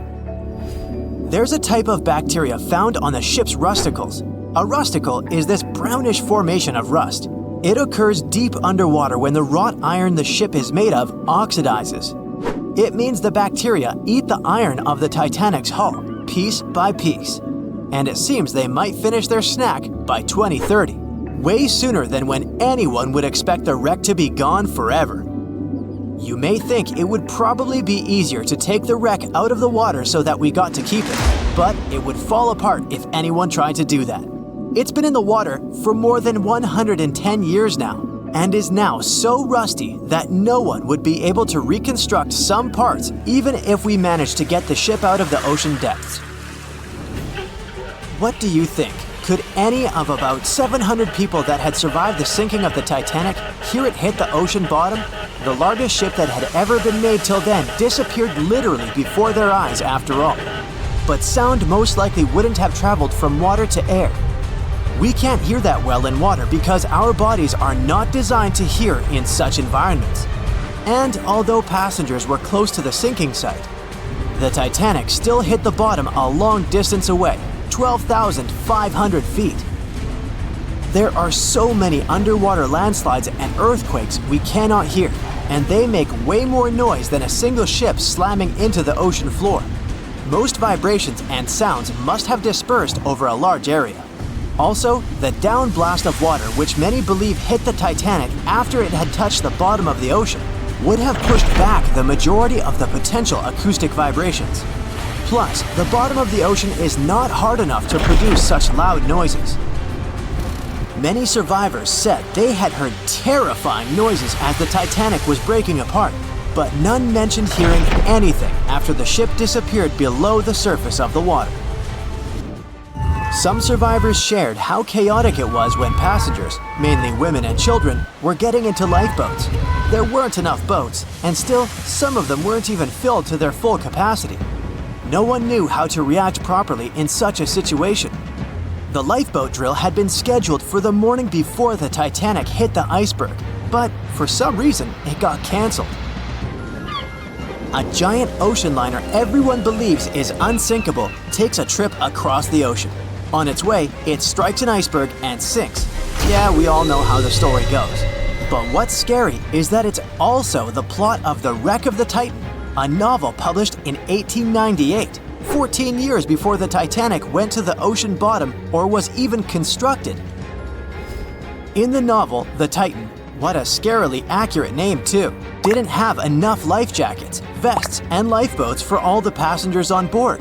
It was also the largest ship of that time, almost identical in size to the Titanic, and both the Titan and Titanic sank in April.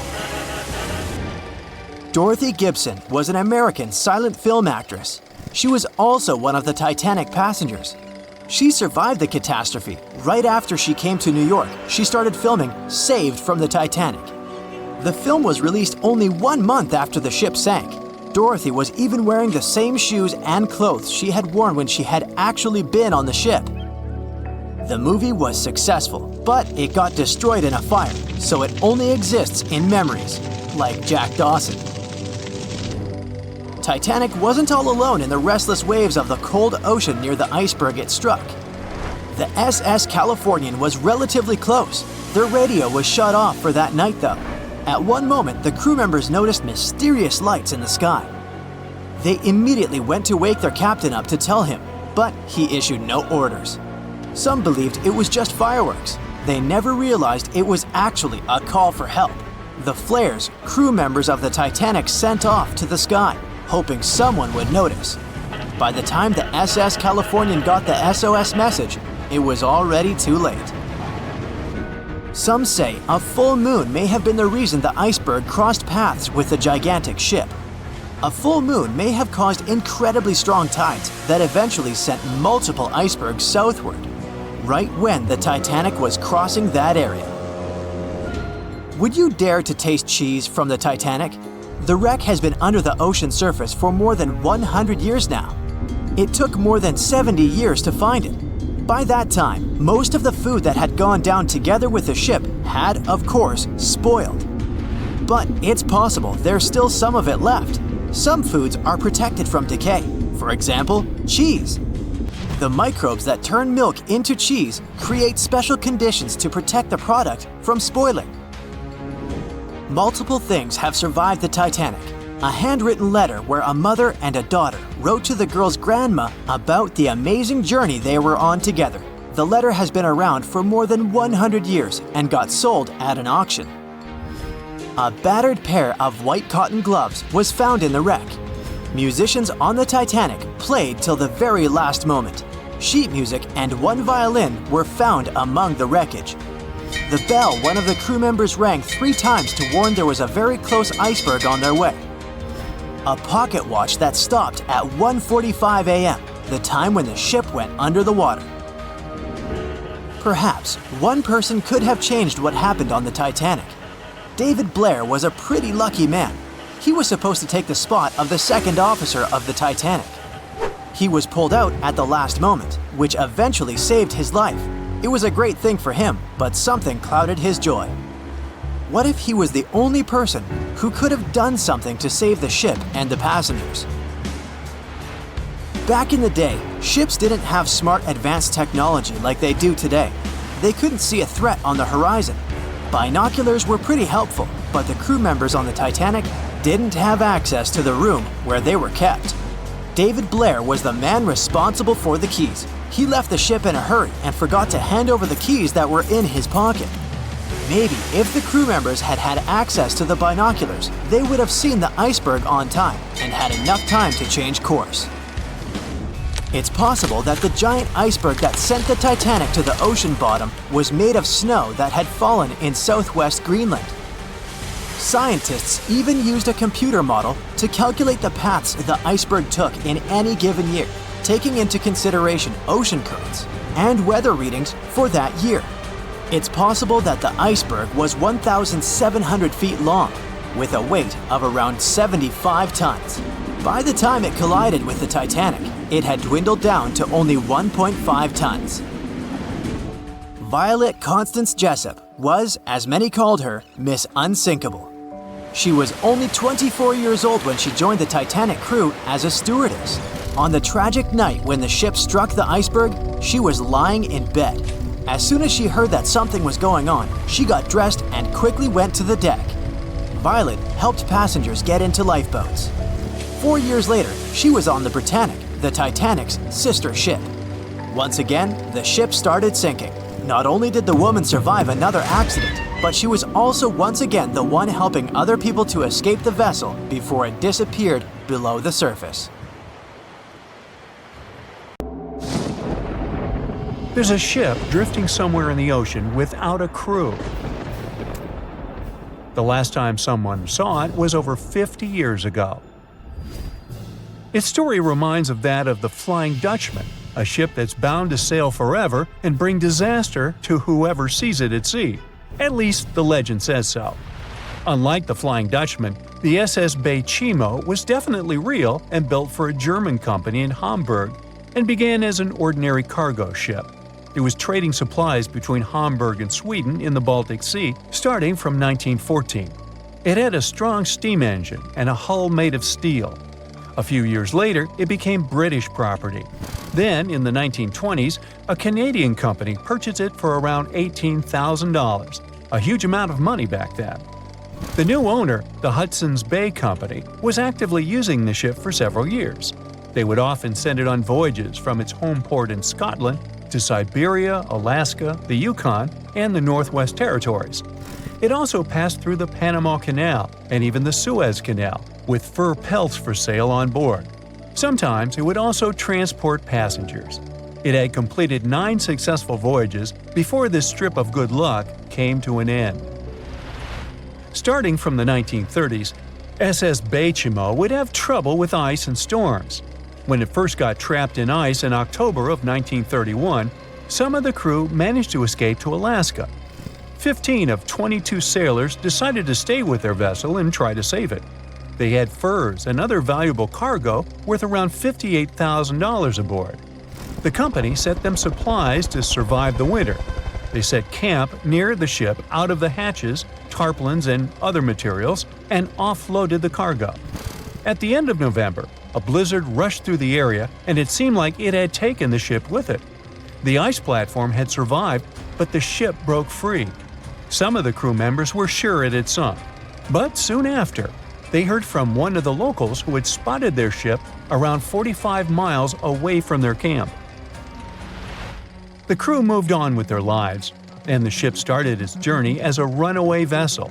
People would spot SS Bechimo once a year or so, all the way until 1965. It was mostly spotted off the coast of Alaska. A man going to Nome with his sled dog, along with prospectors, explorers, and treasure hunters, all claimed to have seen SS Bechimo. Someone tried to board it and take it to port, but ended up stranded on it for days because of horrible weather. Others got luckier and managed to take a whaleboat, some furniture, and other valuables from the vessel. Those who got close to the ship saw that it was damaged and missing the propeller. Still, it stayed afloat without a crew for at least 38 years and became the longest sailing ghost ship in history. In 2006, the Alaskan authorities started a project to solve the mystery of this ghost ship of the Arctic and finally find SS Bechimo, either still above or below the water. So far, the project has not been a success. SS Bechimo remains one of the estimated 4,000 ships that have disappeared off Alaskan shores. If the legend of the 17th century isn't lying, this ghost ship could be sailing somewhere along the Flying Dutchman. It belonged to the Dutch East India Company. Its captain managed to do the impossible for that time and sailed from Holland to Indonesia in only 3 months. They said he was flying over the sea, and some evil tongues explained that he had made a deal with evil forces to achieve that. Once the ship was sailing back home, its captain and crew disappeared without a trace. There are many versions of what happened to it. One of the first ones said it had tried to enter port at the Cape of Good Hope, got in a terrible storm, and sank as there was no captain to save it. Another legend says the captain had refused to obey the skies to let the ship sink during the storm. A scary life form then struck the boat and the crew, and it was condemned to forever wander without rest. Many sailors claim to have spotted the wandering Dutchman. The Duke of York, who was to become King of England, mentioned having seen it in Australian waters. Right after spotting the ship, the man who saw it first fell from the top of the mast and didn't survive. There were more encounters with this legendary ship up to the middle of the 20th century. Ships would nearly collide with it as the Flying Dutchman jumped out of the blue. Scientists have a more logical explanation for this mystery: Fata Morgana, not to be confused with Hakuna Matata. Now, when you're out at sea on a hot day and the air is all wavy, it feels like when you look at the road on a scorching summer day. That's because of something called atmospheric refraction. When light passes through different layers of air with different temperatures and densities, it bends and twists. Sometimes, under certain conditions, this bending of light can create really bizarre optical illusions over the ocean, like sightings of the Flying Dutchman. The Fata Morgana phenomenon can make distant objects appear distorted, stretched, or even lifted above the horizon. So you can see a ship far away, but because of the way the light is bending, it will look like it's floating above the water or even disappearing and reappearing. A Fata Morgana is most commonly seen in polar regions, especially over large sheets of ice that have a uniform low temperature. But you can see it anywhere, even in deserts and over lakes on hot days. The first stories about ghost ships go all the way back to ancient Greek and Roman mythology. One of the most famous ghost ships in history is the Mary Celeste. This brigantine was traveling from New York City to Genoa and was fully stocked with provisions, but missing a crew when it was discovered in the Atlantic Ocean in 1872. The crew's personal belongings were also there, completely undisturbed. The final entry in their log was made 10 days earlier. We still don't know what happened to its crew, and the ship has inspired many spooky stories and legends. The Lady Lovibond was another legendary schooner that is believed to have been wrecked off the coast of Kent in the middle of the 18th century. The story tells that the ship's captain, Simon Reed, had just got married and took his bride on board for a celebratory cruise, despite the superstition that it could bring bad luck. They were on their way to Portugal when the first mate, who is also in love with the captain's new wife, went mad because of jealousy, attacked another crew member, and then took over the wheel and steered the ship straight into the dreaded Goodwin Sands. No one aboard survived, and the schooner is said to reappear as a ghost vessel every 50 years. In present times, many vessels become abandoned and turned into ghost ships intentionally. There are thousands of them floating in U.S. rivers, lakes, channels, and coastal waters. Some people lose their boats in storms and other extreme weather. Others have to abandon their boats because maintaining them can cost 10% of the boat's price. Plus, docking a vessel can add up to several $1,000s every year. Most boats have been made of fiberglass, so an owner can't just recycle them as scrap metal. So, once they want to get rid of it, they often tie it to a dock and sneak away, or leave it floating far away from the shore, or just try to sink it. When ghost ships sink in shallow waters, they can cause damage to coral reefs, mangroves, marshlands, oyster habitats, and wetlands. Plus, they can collide with unsuspecting regular ships and cause real trouble. So, don't do that. Enough said. So, in 2017, over 25 million people boarded cruise ships all over the world. Now, if you're keeping count, that's more than the total population of Greece. It's become America's favorite choice when it comes to going on vacation. It's easy to see why hopping aboard a cruise ship becomes more popular each year. Heading out on a cruise is also coming back in style with newer generations. 2/3 of Gen Y and millennials say that cruising is their new preferred type of vacation. How's that? Well, let's see.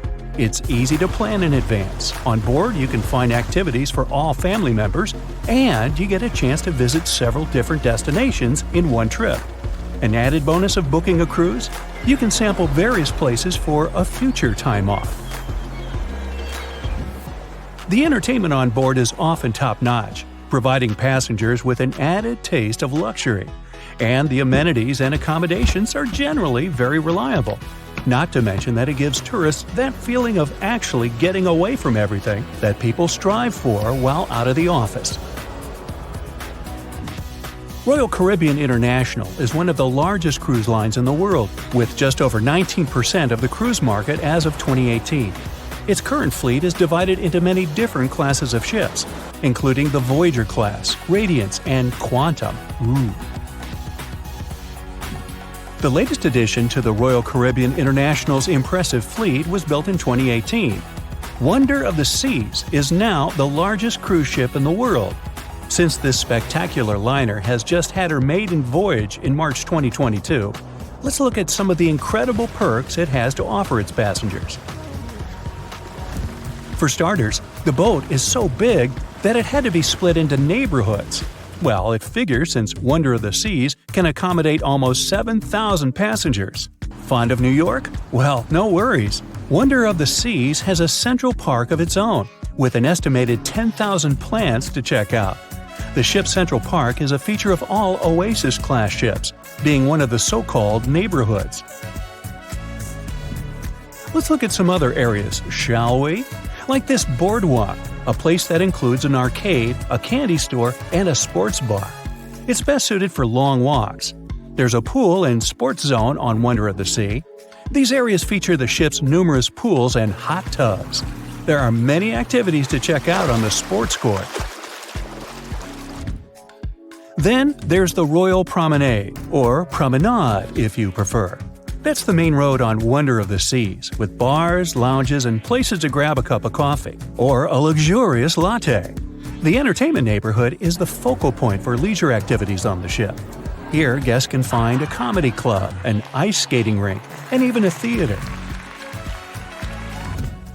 The spa and fitness area is a tranquil zone with a huge array of treatments available. The fitness center is free of charge, by the way, so there's no excuse for guests to skip a leg day. An extra 8th zone was added to Wonder of the Seas. It's called the Suite Neighborhood. This is an exclusive area designed for guests staying in the suites. Oh, now I get it. It's located at the top of the ship. Guests here have designated staff members called Royal Genies. Yeah, if you rub a lamp in your suite, they appear. Nah, not really. The genies are similar to butlers. They can cater to just a few cabins. Of course, the cruise line wants to divert other guests from asking these crew members various questions and taking their time. That's why the genies don't wear name tags in public areas. As for its itinerary, Wonder of the Seas was initially supposed to be homeported in China, but Royal Caribbean decided to move the liner to the United States. In March 2022, the ship started its journey with 7-night Eastern and Western Caribbean itineraries. In May 2022, Wonder of the Seas is scheduled for a trip to Europe, with Western Mediterranean cruises from Barcelona and Rome planned for its guests. Passengers will also be able to visit Palma de Mallorca, Spain, and Capri, Italy. When the summer season is over, Wonder of the Seas is scheduled to return to Florida to offer year-round sailing starting November 2022. And by the way, there is no truth to the rumor that a special cruise only for highly allergic and hay fever sufferers will be called the Wonder of the Sneeze. Nope, not at all.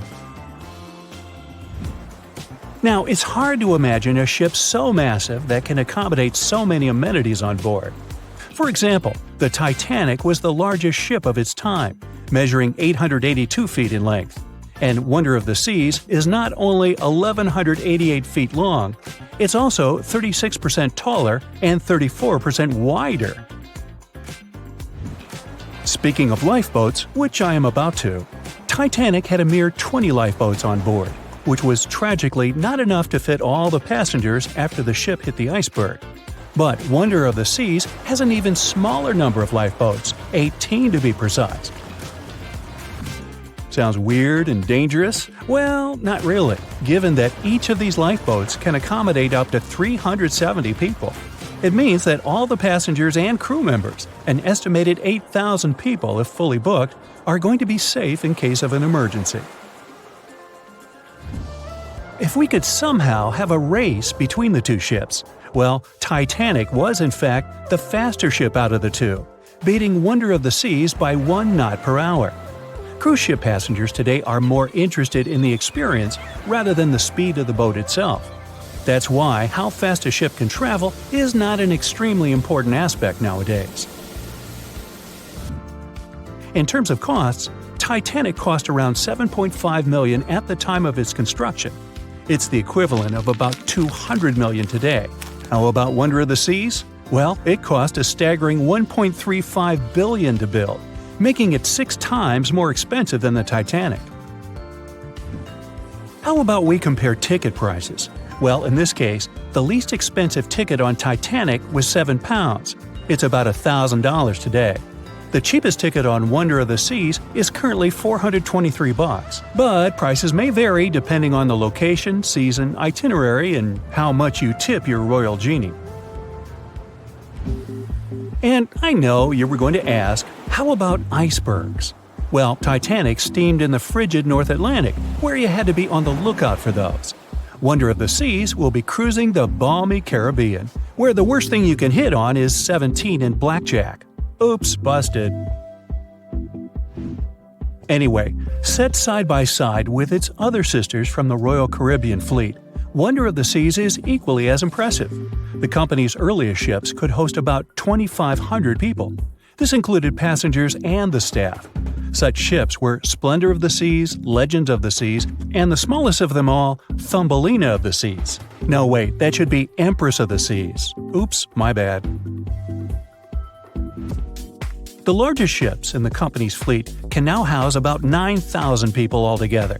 That's almost 3 times the size and capacity of the earlier liners. Wonder of the Seas is one of them, as well as Harmony of the Seas and Symphony of the Seas. Are you seeing a pattern here? Yep, if you ever encounter a ship with Of the Seas in its name, it's safe to assume it belongs to Royal Caribbean. But if it's a can of tuna, it might actually be Chicken of the Sea. Hey, I like tuna. Now, choosing between cruise ships based on their size is like wondering if you should visit your local museum or the Louvre in Paris. It all depends on your preferences. Some families prefer small settings. Others are fan of large spaces that can provide everything they need. Historically, it's equally as exciting how far we've come in terms of maritime transportation. The SS Royal William, for example, was the first boat to ever make a transatlantic voyage almost entirely steam-powered in 1833. And it was a mere 160 feet long and could house roughly 155 passengers. And if the seas were calm, then they were housed less roughly. Similarly, the first modern megaship in the world was the MS Sovereign of the Seas. Launched in 1987, it was only 888 feet long and could carry a little under 3,000 passengers. Size and capacity are not the single improvements added to newer cruise ships out there. Recent technological developments in artificial intelligence and facial recognition have allowed cruise operators to ensure faster, smoother boarding for passengers. If, in the past, it took from 60 to 90 minutes for all passengers to board a ship, nowadays, cruise ship operators manage to get people comfortably settled in less than 15 minutes. Now, I'm sure you're already eager to book a ticket, but let's look into some of the more interesting activities you can try on board Wonder of the Seas. This way, you'll know what you're getting yourself into. All Royal Caribbean ships have loads of artworks available for their guests to enjoy. But Wonder of the Seas goes above and beyond, even featuring statues of astronauts in key locations around the ship. You'll find the first astronaut looking through the glass at the promenade, while a second one is busy rock climbing at the boardwalk. The third and last astronaut is more of a movie fan. This statue can be found near the movie screen sitting area. Going astronaut sightseeing is proving to be quite the experience among guests. In the areas with no access to sunlight, Wonder of the Seas features virtual balconies. In case of bad weather, guests can still have a feeling of the outdoors, but without having to hide from wind or rain. Teenagers have a place of their own reserved on the ship. There's a special club with a private hot tub, selfie area, games, and comfortable seating. The inside part of this club features a vending machine, an interesting collection of literature, and tables for foosball. Well, sign me up. The year was 1854, and the SS Arctic, the fastest passenger liner of its time, set out to cross the Atlantic. As it sailed through the misty veil, it slowly disappeared into the unknown. The Collins Line, an American shipping company, was started in 1818 and only began seriously trading in the transatlantic by 1835. Its steamships crossed the Atlantic from Liverpool to New York within just 10 days. Doesn't sound like a great speed today, I know, but back then, the same thing took other ships several weeks. Light on the water with their wooden hulls, powering through with a strong steam engine, those steamships were the favorite choice for many high-profile people. What could go wrong with such an advanced ship, they thought. This reminds me of some other ship everyone believed to be unsinkable. But anyway, back to the Collins Line. It grew to be a serious contender on transatlantic routes, with only one other competitor, the Cunard's Line. It was a British company also aiming to be the main force through the Arctic Passage. In 1835, the company received a new ship that traveled to Liverpool and came back to New York with the largest cargo ever at that time. From then, the Collins Line was steadily growing. It seemed like there would only be future successes for it. Unfortunately, their lavish ships became costly to run with the amount of coal used. Massive power along with weak wooden hulls meant they needed many repairs after each voyage. So, every trip ended up being expensive. But since the ships were safe and had a great reputation, people were willing to pay the price, and the company was definitely not in crisis. They had achieved something no one had managed to do before them. Like I told you, their ships crossed the Atlantic in a whopping 10 days, and Edward Collins, the owner, was very determined to maintain the pace. Their 5 ships easily outran the Cunard's Line of only 3. With this great praise, it provided more attention. Though the Cunard's ships were slower with their iron hulls, they believed there was still profit, regardless of how slowly they sailed. among Collins' ships, the Arctic, the third of them to be launched, was the largest, reaching 284 feet long, with 2 side-lever steam engines, each with 1,000 horsepower. The paddle wheels made 16 revolutions a minute when at full speed. At the time of its launch, the press called it the most stupendous vessel ever constructed in the United States. But glamour and fame couldn't avoid what would come next. On the 27th of September, the Arctic was on its journey from Liverpool to New York, continuing a speed pace through the thick fog. It's possible that by that moment, after 4 years of record-breaking trips, the crew became overconfident with their sailing and the ship. Going only 50 miles from Newfoundland, they carelessly continued through the fog with no radio contact, sonar, or any other form of identifying objects, equipped only with Morse code. A smaller ship, the SS Vesta, which operated as a fishing vessel, often worked around Newfoundland. It was passing through the same path as the Arctic and crashed into its side.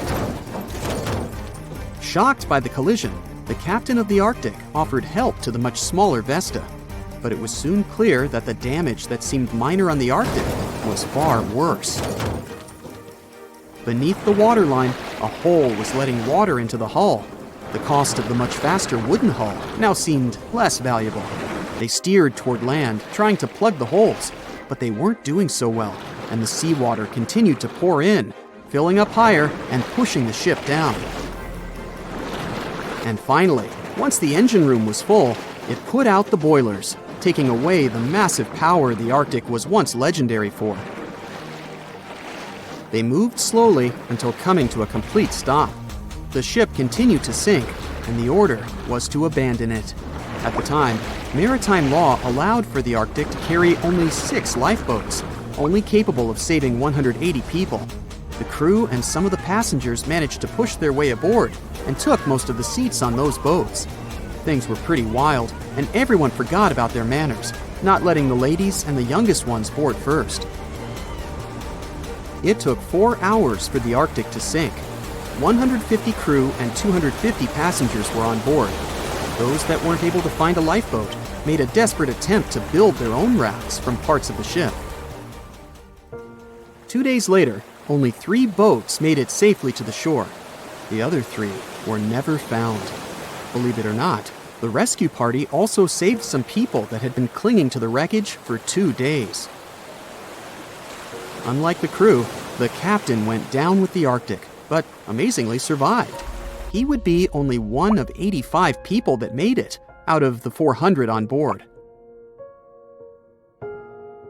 When the news arrived 2 weeks later, the public responded with great sadness to the losses.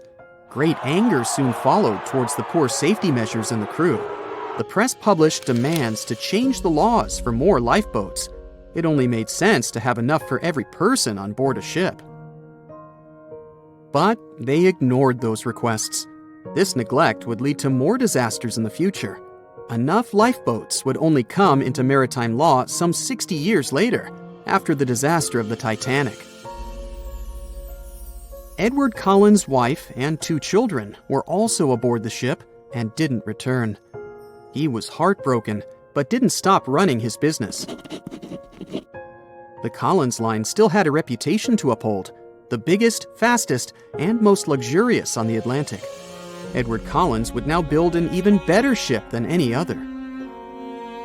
It was named the Adriatic, and it was the largest ship in the world, 354 feet long. With 2 alternating steam engines that had never been built of this size. These steam engines at the time were at the height of engineering, though today you can only see them in models and toys. With the new addition of 2 masts, the Adriatic would also be able to sail if needed. Luckily, they made some lessons from the disaster of the Arctic. But before their new ship, the Adriatic, was built, another disaster had occurred. The sister ship of the Arctic had also sunk.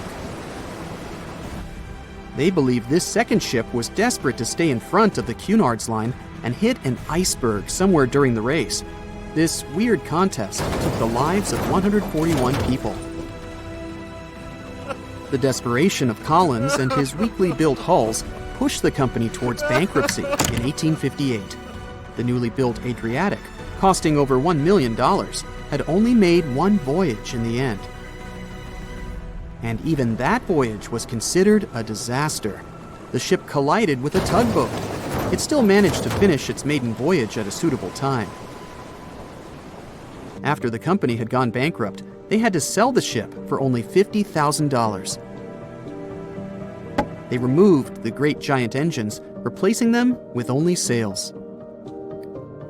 Although it was once the greatest ship on the high seas, it was only 30 years later until it was abandoned, labeled irreparable, and anchored in a river.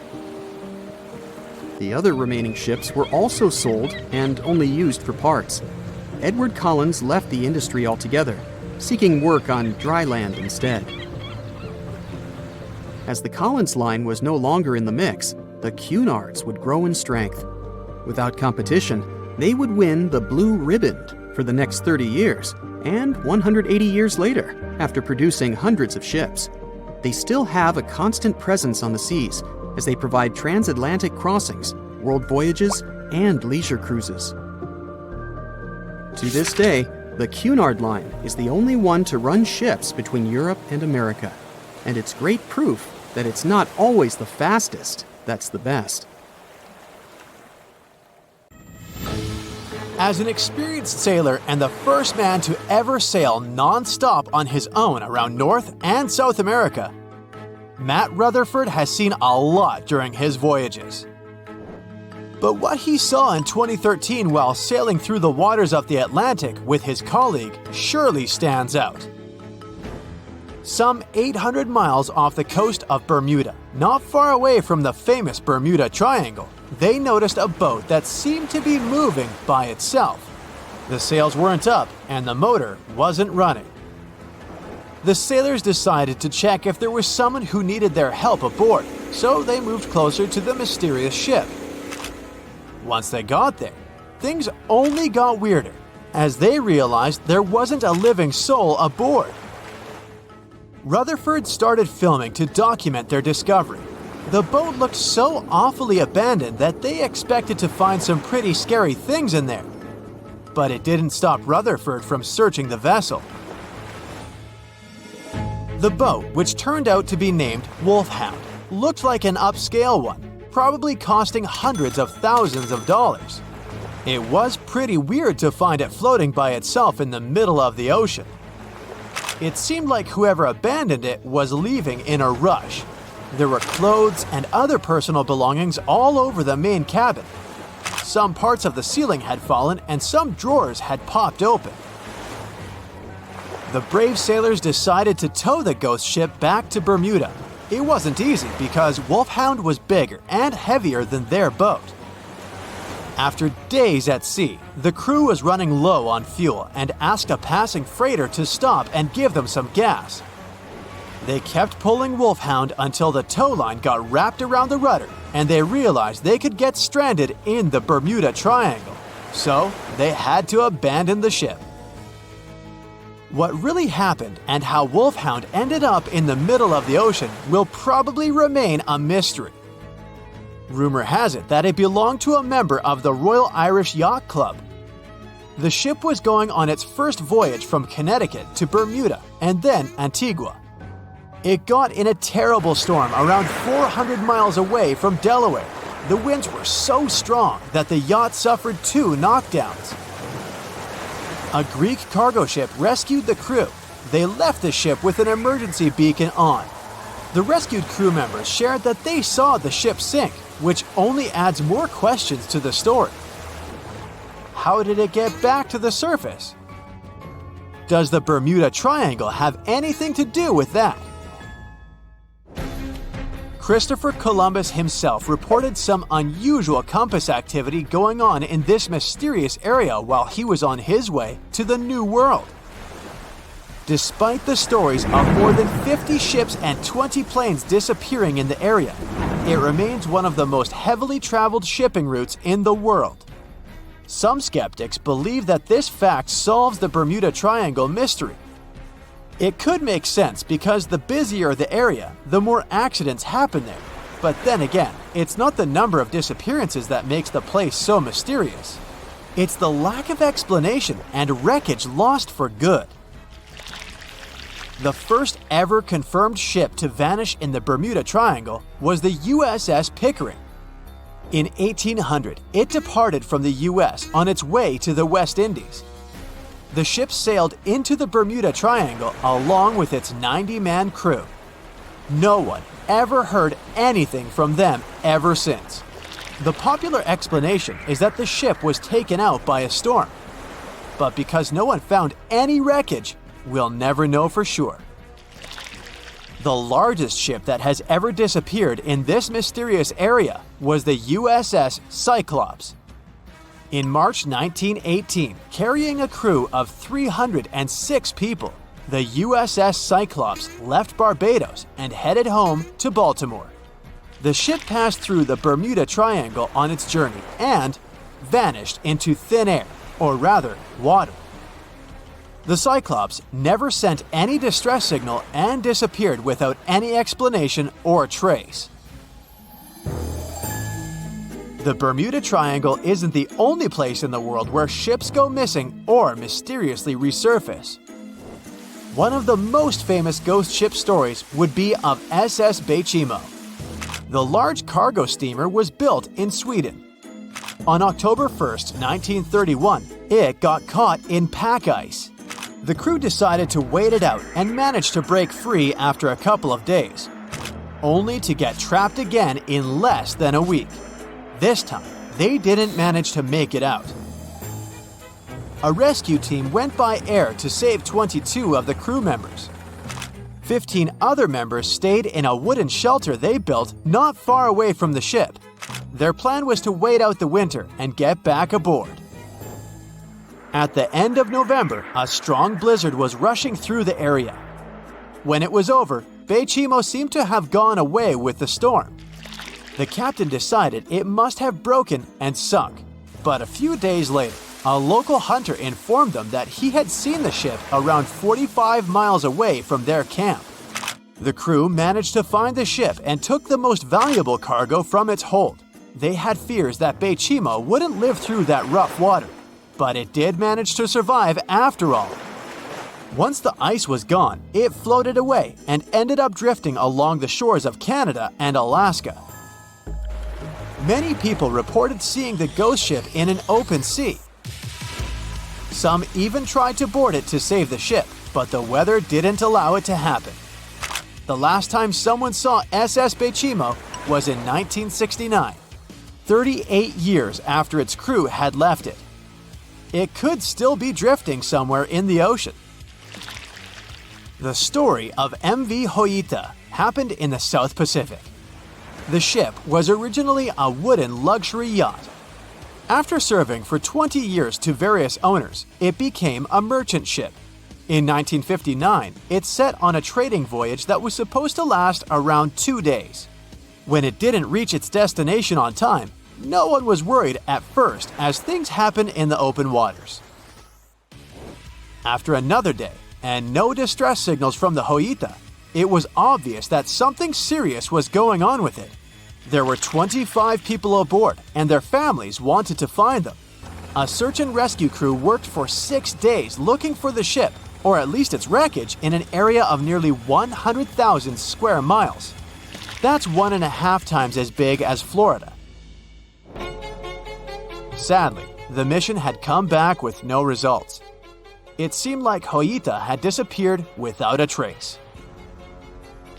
A month later, another merchant ship noticed Hoita drifting in the ocean, miles and miles away from its original route, and none of the crew members or passengers were on board. The cargo had also disappeared. The lifeboats were also gone, so the people must have escaped the ship hoping to save themselves. It turned out that the crew had been trying to get help as they tuned the radio to the International Distress Channel. But the damaged cable didn't let them send the signal any further than 2 miles. It also looked like when they were leaving the ship, the crew took the logbook with them, and we still don't know what exactly happened to Hoita. family members of those who were on board are still looking for answers. One professor claims it must have been a corroded pipe that leaked and flooded the vessel, but we'll most likely never know for sure. In the Pacific Ocean, near Japan, there is an area nicknamed the Devil's Sea.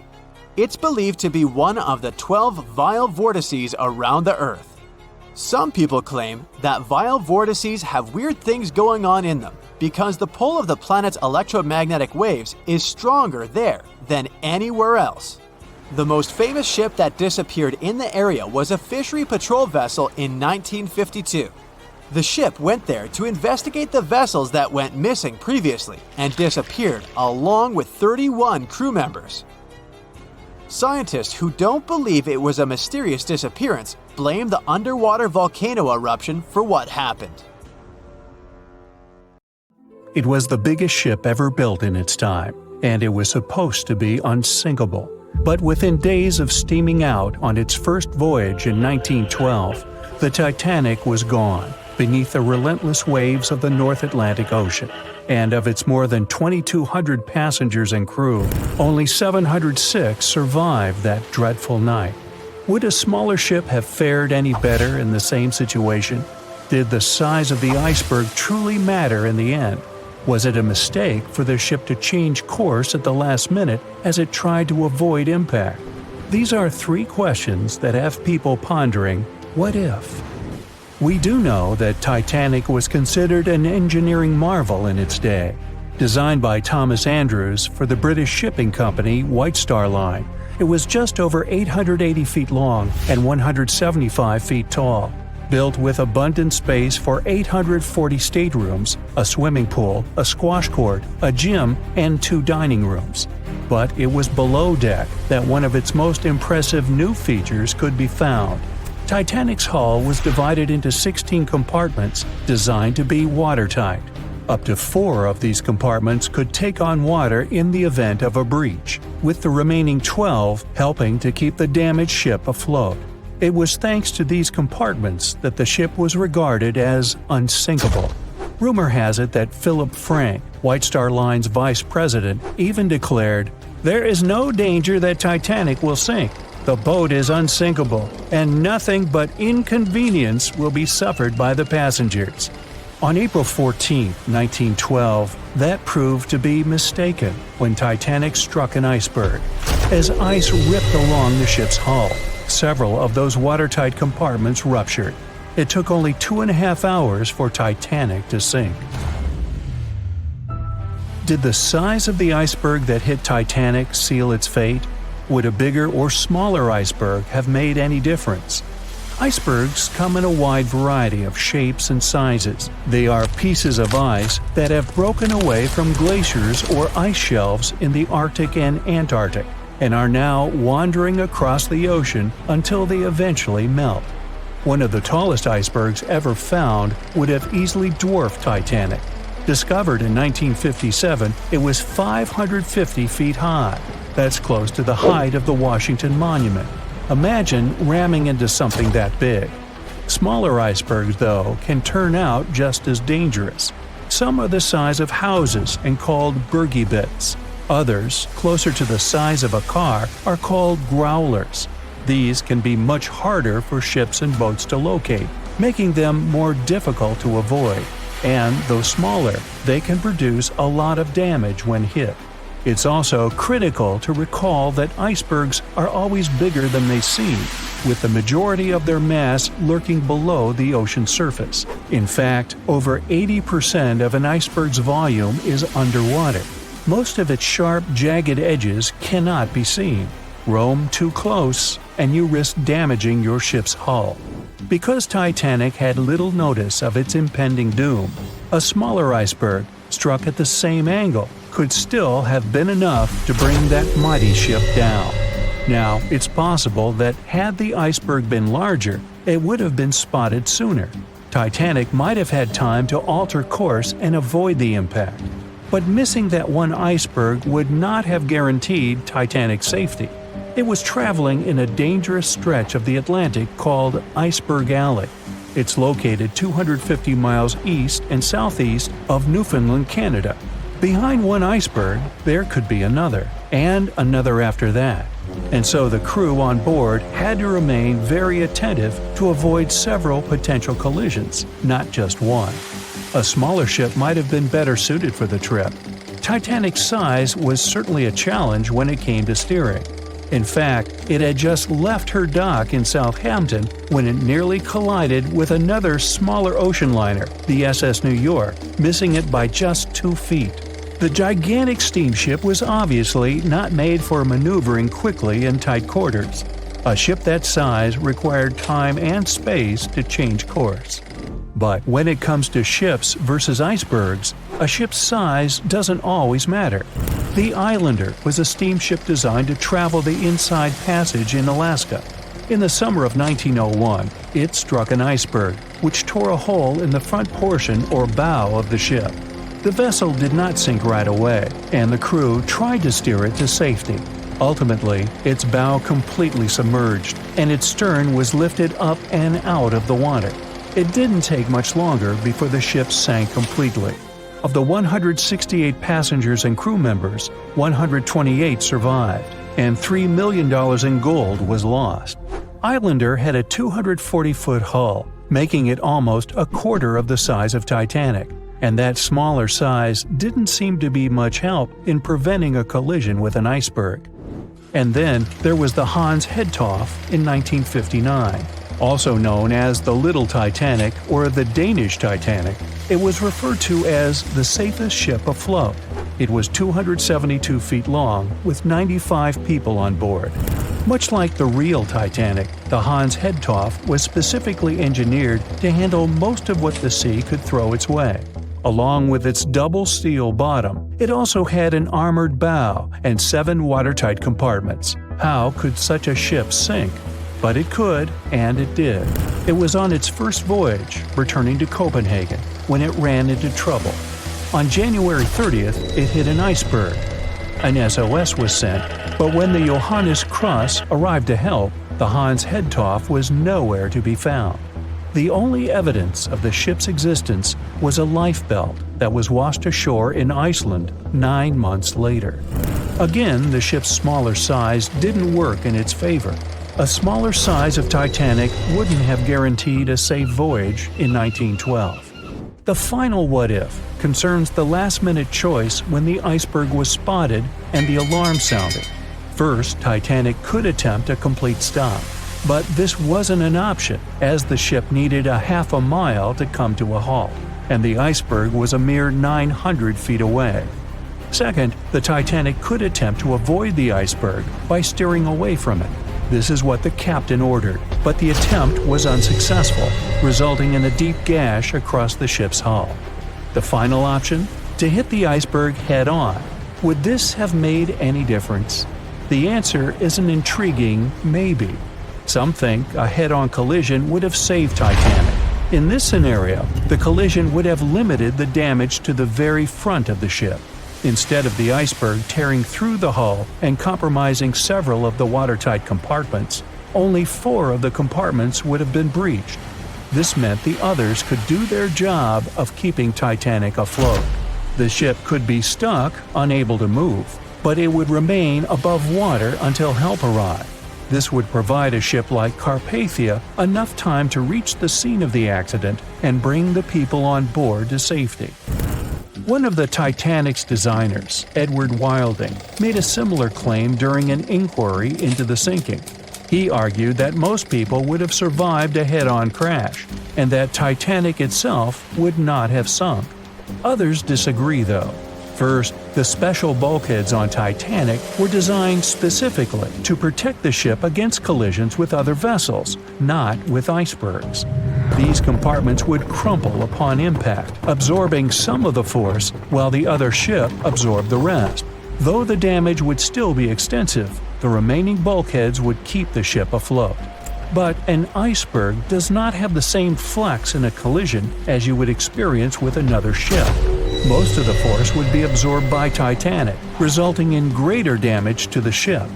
Even worse, the impact would be carried through the full length of the ship. Rivets would burst, seams would tear, the compartments would quickly flood, and the ship would sink even faster, resulting in fewer survivors. In any case, as with most what-ifs, we'll never really know the answer. As tragic as Titanic's first and last voyage was, it did result in changes that helped make venturing out to sea much safer. Findings from hearings on the disaster led to the creation of the International Ice Patrol, or ICC, in 1914, an organization that tracks icebergs in the Atlantic and Arctic Oceans to ensure vessels in the area can avoid them. In the US and Britain, ships were obligated to carry enough lifeboats to accommodate every person aboard. Regular lifeboat drills were made mandatory. And finally, the bulkheads on ships were made higher to keep water out, and bottoms were stretched to create double hulls, helping make the compartments truly waterproof. There's no denying that Titanic was a terrible tragedy, but the lessons learned from that night to remember has helped prevent many more. In 1945, 5 TBF Avenger aircraft took flight for a routine training exercise around the Bermuda Triangle. In the middle of the exercise, the planes were struck by intense rain and heavy winds despite the clear weather forecast. The pilots became extremely disoriented and radioed the base to report that their navigational equipment had stopped working. The last thing the base heard was, "When the first plane drops below 10 gallons, we'll all go down together," and then static. The 5 planes and their 14 crew members were never seen or heard from again. On his very first voyage to the New World in 1492, Christopher Columbus sailed through the Bermuda Triangle. Columbus reported that one night when he was on the deck of the ship, he noticed a giant light appear in the distance, unlike anything he had ever seen before. Columbus looked at his compass for direction, and it gave off erratic readings. You might have noticed that the Bermuda Triangle doesn't appear on any world map. This is because official institutions refuse to acknowledge that the area actually exists. A popular theory suggests that rogue waves are responsible for the many disappearances. Rogue waves are called extreme storm waves by scientists. They occur when different weather patterns take place at the same time and cause large unexpected waves. Witnesses say that the waves look like giant walls of water. These waves could explain why ships go down fast and without leaving any trace. The Bermuda Triangle is home to some pretty intense and unexpected weather. Storms build up quickly and unexpectedly, then disappear soon after. If you blink, you might miss it. This could explain why few distress signals are issued. Pilots and sailors never saw the weather coming. No one knows exactly how many ships and planes have disappeared in the Bermuda Triangle. The rough estimate is 50 ships and 20 planes. Most of the time, the disappearances had no explanation and no wreckage has ever been left behind. Another bizarre theory trying to solve the Bermuda Triangle mystery comes from Charlie Berlitz. He insists that the area is home to the lost city of Atlantis. The missing ships and planes and malfunctioning equipment, according to him, were all caused by rays of energy let out by the special energy crystals that power Atlantis. While this sounds silly, Berlitz's theory was convincing enough that over 20 million people bought his book worldwide. In the year 1800, a large sailing vessel called the USS Pickering departed from the U.S. on its way to the West Indies. The ship sailed into the Bermuda Triangle along with its 90-man crew and was never heard from again. The USS Pickering was the first ever confirmed ship to vanish in the Bermuda Triangle. It's believed that the ship was taken out by a storm, but because no wreckage was ever found, we'll never know for sure. When the TBF Avenger planes went missing, a massive search operation was conducted. Boats and planes searched the Bermuda Triangle for any signs of the aircraft. One of the boats searching was a PBM-5 Mariner airboat. The airboat took flight at 7:27 p.m. and called in a routine radio message 3 minutes later. Then, it was never heard from again. No trace was ever found of the rescue airboat or the 5 Avenger aircraft. An enormous investigation was launched into the disappearance of all these vehicles, but nothing was ever discovered. This particular area of the ocean is one of the most heavily traveled shipping routes in the world.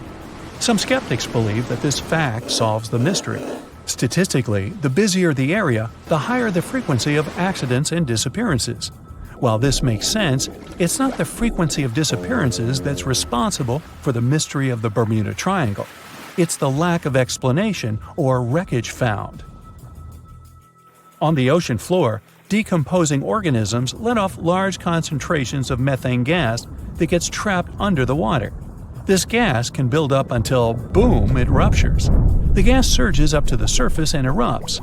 If a ship was in the area of one of these ruptures, the water would become much less dense and cause the ship to sink rapidly and without warning. Scientists believe this could be the cause of the many disappearances in the Bermuda Triangle. While this theory makes a lot of sense, it doesn't seem too likely. The U.S. Geological Survey has stated that no large releases of gas are believed to have occurred in this area for the past 15,000 years. The ocean floor is made of rocks containing a lot of magnetite. It's more like iron. Magnetic fields react to high concentrations of magnetite on the ocean floor, which may start a sort of conflict between the two. It can often lead to various weather anomalies and, as a result, navigation issues. And, naturally, any changes in the ocean floor or the Earth's magnetic fields influence the Bermuda Triangle a lot. Since the magnetic field is constantly moving, it might be also taking the Bermuda Triangle with it. Now that people know where the triangle is, it's easy to avoid it. It supposedly moves eastward together with the magnetic poles, but scientists still can't answer where exactly it will be in a couple of years. Some people blame all the disasters on the extraterrestrial paranormal activity. Others suppose it's all about raging natural phenomena. There's another triangle in Lake Michigan. Just like the one near Bermuda, the Michigan Triangle got its shady reputation for some disappearances. The first recorded one dates back to 1679. A large vessel, one of the largest of that time, set out on an expedition. Yet once it got in the sinister triangle, it never came back. Much later, an aircraft disappeared in this triangle. The skies are usually very clear there, but back in 1883, some people witnessed abnormal things in the area. Some claim to have seen large blocks of ice falling from the skies, and the crew even managed to save one as hard proof. Meanwhile, the Pacific Ocean Mystery Area is another sinister triangle. Off the south coast of Japan, not far away from Tokyo, there's a sea where plenty of ships met their doom, disappearing without a trace in these waters. They call it the Devil's Triangle. Some scientists believe the cause of anomalies is the environmental changes. Also, there's a really high concentration of methane hydrates on the bottom of the ocean in the Pacific Triangle area. You're deviating from your original course and sailing in the wrong direction. There's the Caribbean Sea near the triangle, peppered with small islands. The seafloor here isn't deep. The ship can get in shallow waters. And now the ship is stuck on a shoal, and you have no idea where you are. If this were the 21st century, the ship's captain would be able to reach the shore using GPS and other modern navigation. But the most interesting thing is that the compass would work correctly this time, since the magnetic North Pole hasn't already coincided with the true one for a long time in the territory of the Bermuda Triangle. The agonic line is somewhere far away from here. There are no problems with navigation now, but for some reason, this is where ships disappear. In fact, not just here. Throughout the Atlantic Ocean, there are places where many more ships were gone. The Bermuda Triangle is not even in the top 10 of such places. One of the main reasons why many ships are lost here is that one of the most popular shipping routes in the Atlantic passes through the Bermuda Triangle. And the more ships in one place, the more shipwrecks. Simple probability. Then, it just starts getting weird. Other theories say that there's a space-time rift in this region. Ships and planes fall into this rift and end up in the past or the future. But for some reason, there's not a single proof of this myth. There's no reason to think that the rift is hidden somewhere here. The base of an extraterrestrial civilization is located in the Bermuda Triangle. Visitors from other galaxies steal sea vessels along with the crew, so no one finds the wreckage of the ships. This is also a popular myth that has no scientific justification. The Kraken lives somewhere in the triangle.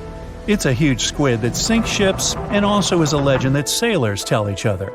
However, gigantic squids live in the depths of the ocean. They can grow to the size of half a train car, but no cases have ever been recorded where they sunk a large vessel. And in the area of the Bermuda Triangle, they have never ever been seen. People in the past didn't know about the existence of these creatures, so when they saw them for the first time, they described them as huge, terrible monsters. Giant squids are some of the most elusive creatures on Earth, and scientists had to use sonar equipment to find them. They don't like to leave the dark depths and are likely to be afraid of the sound of any ship. So, that should squash the squid as a suspect. April 14, 1912. The dark night was filled with horrible sounds of a giant metal vessel breaking into two. The largest ship of that time collided with an iceberg that was on its way. The Titanic, one of the biggest stories of the 20th century that people still talk about. The starboard side of the giant vessel brushed up against the iceberg. It was 11:40 p.m. when things started going wrong. This iceberg caused enough damage for at least 5 watertight compartments in the hull to start filling with water. The crew immediately began a brief investigation to see if they could do anything and fix things. They had no one to rely on, all alone in the darkness of the cold night, far away from the land. The North Atlantic Ocean, around 400 miles south of Newfoundland, Canada. They needed time to figure out how to bring people to safety. They had some time, true, but not enough. If you watched the movie, you know the ship didn't plunge immediately after the icy doom had happened. The whole process lasted a good 2 hours and 40 minutes. But the situation was hard. There were 2,200 people to take care of, including crew and passengers, and things happening on the ship were chaotic. The chief designer, Thomas Andrews, soon realized they wouldn't be able to stay afloat. By midnight, the entire crew had begun preparing the lifeboats for launch. They had 20 boats with space for only 1,178 people, which was just a bit more than 50% of the people on board. The order was to get women and children to safety first. Crewmen were there to row and guide the boats. The scene over the next 2 hours gradually started escalating. The crew members had a task to wake up passengers and warn them something bad was happening. They wanted to place them into a fleet of lifeboats as soon as possible. At 12:15 a.m., some crew members sent out a distress signal. A steamship called Frankfurt was among the first ones that received the message and responded, but they were about 170 nautical miles away. Some other ships also got the message and offered their assistance, but sadly, they were too far away as well. At 12:20 a.m., the Cunard liner Carpathia got a distress signal from the Titanic and changed its course right away. They were 58 miles away at the time, and it would take them more than 3 hours to get there.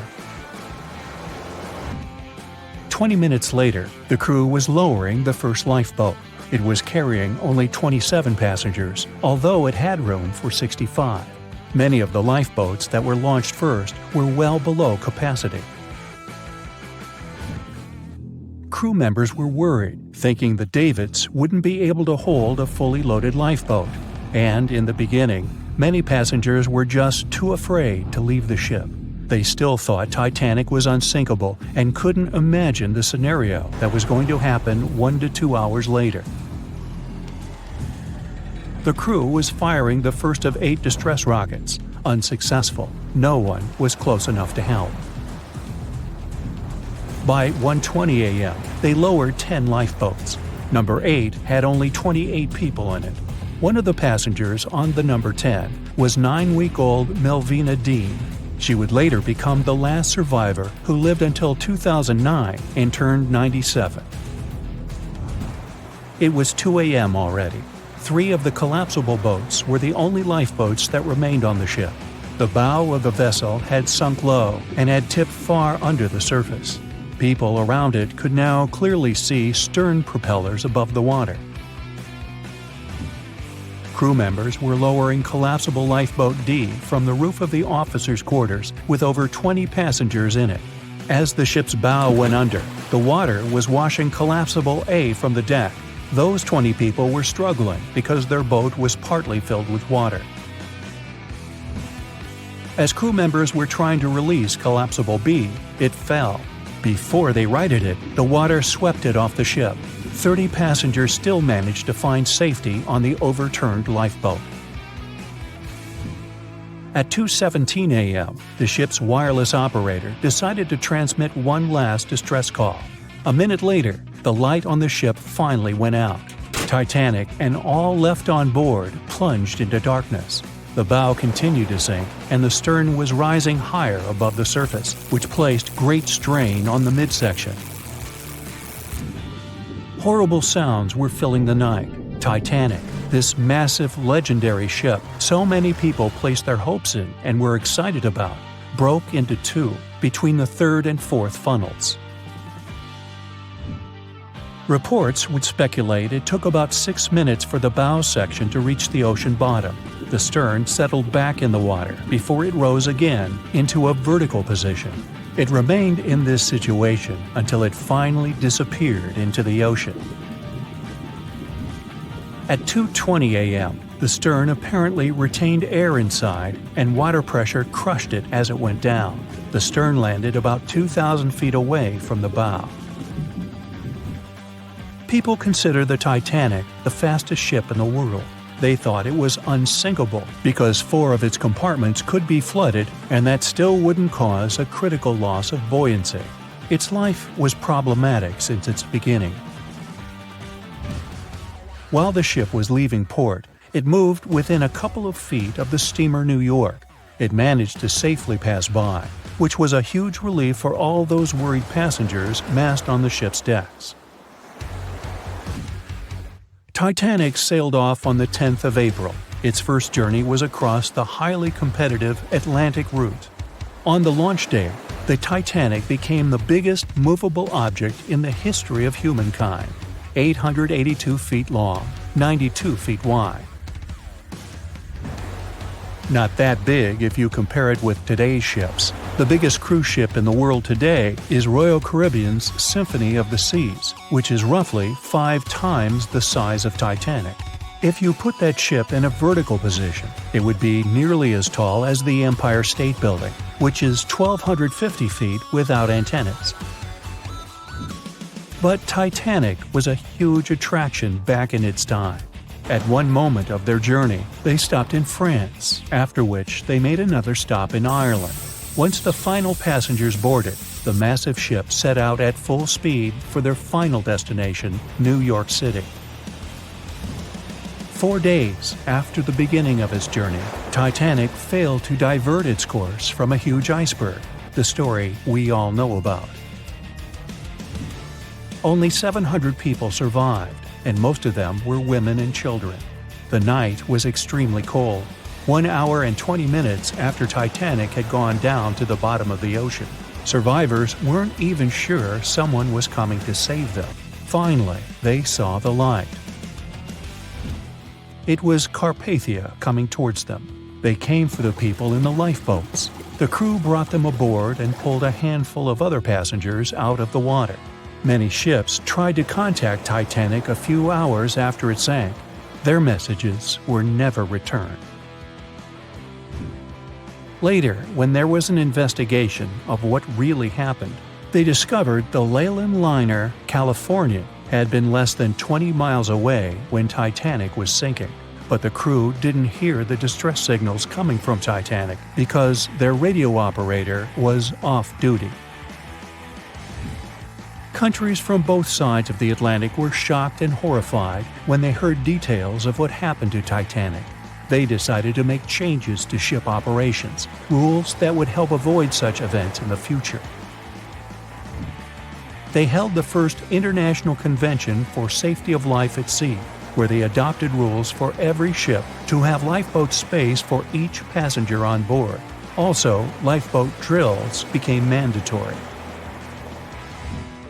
They also decided to establish an international ice patrol. Its main role was to monitor icebergs in the North Atlantic shipping lanes. Ships also needed to maintain a 24-hour radio watch.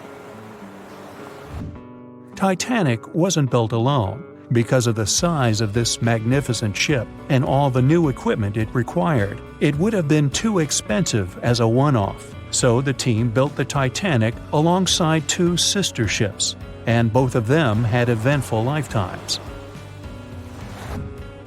RMS Olympic came first. It was launched in 1910, and for a whole year was the biggest liner in the world.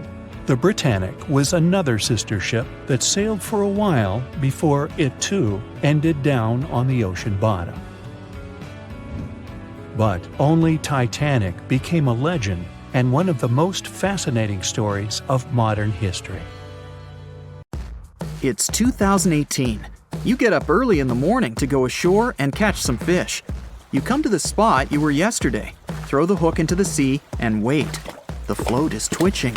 You've caught some fish, but hey, hello? Why aren't you doing anything? Right now, you don't care about the fish. You're looking at something in the distance. You open your mouth in surprise since you see a huge ship stuck on a shoal. It wasn't here yesterday, so it got here at night. Okay, it'll probably sail away sooner or later. You fish for a few more hours. During this time, you observe the ship and notice no movement there. Is it empty? Boats and the Coastal Service are sailing from the shore to the vessel. You decide to check it out too. You get in your old boat and go there. The mist descends to the water, making the ship look creepy. The colossal vessel is rusty and empty. But where is the whole crew? And how did it get there? The Coast Guard comes on board. They search the hold, the cabins, and the upper deck. There's someone's stuff, some remnants of food supplies, notebooks, and clothes. Everything suggests the crew has disappeared for some reason.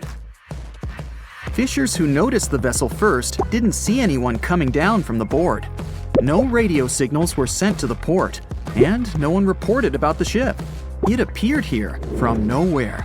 The only chance to get any information is to look at the number and name of the vessel. This is Sam Ratulangi, PB 1600.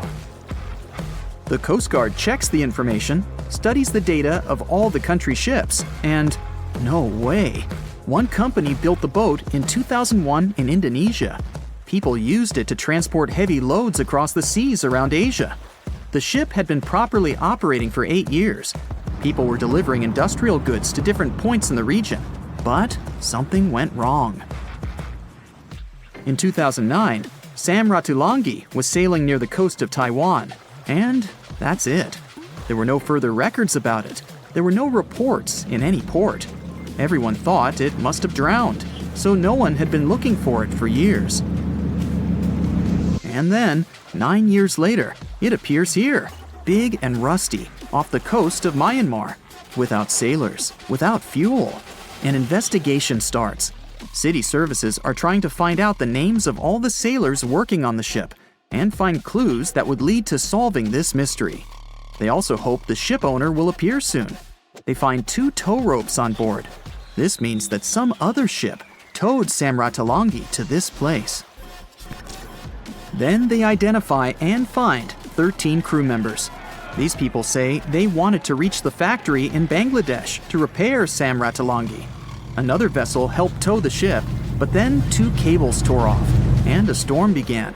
No one wanted to stay on board during such weather, so the crew members left it. No one knows what the ship has been doing for the last 9 years, and how it was possible without people on board. And here's another, much more mysterious ship story.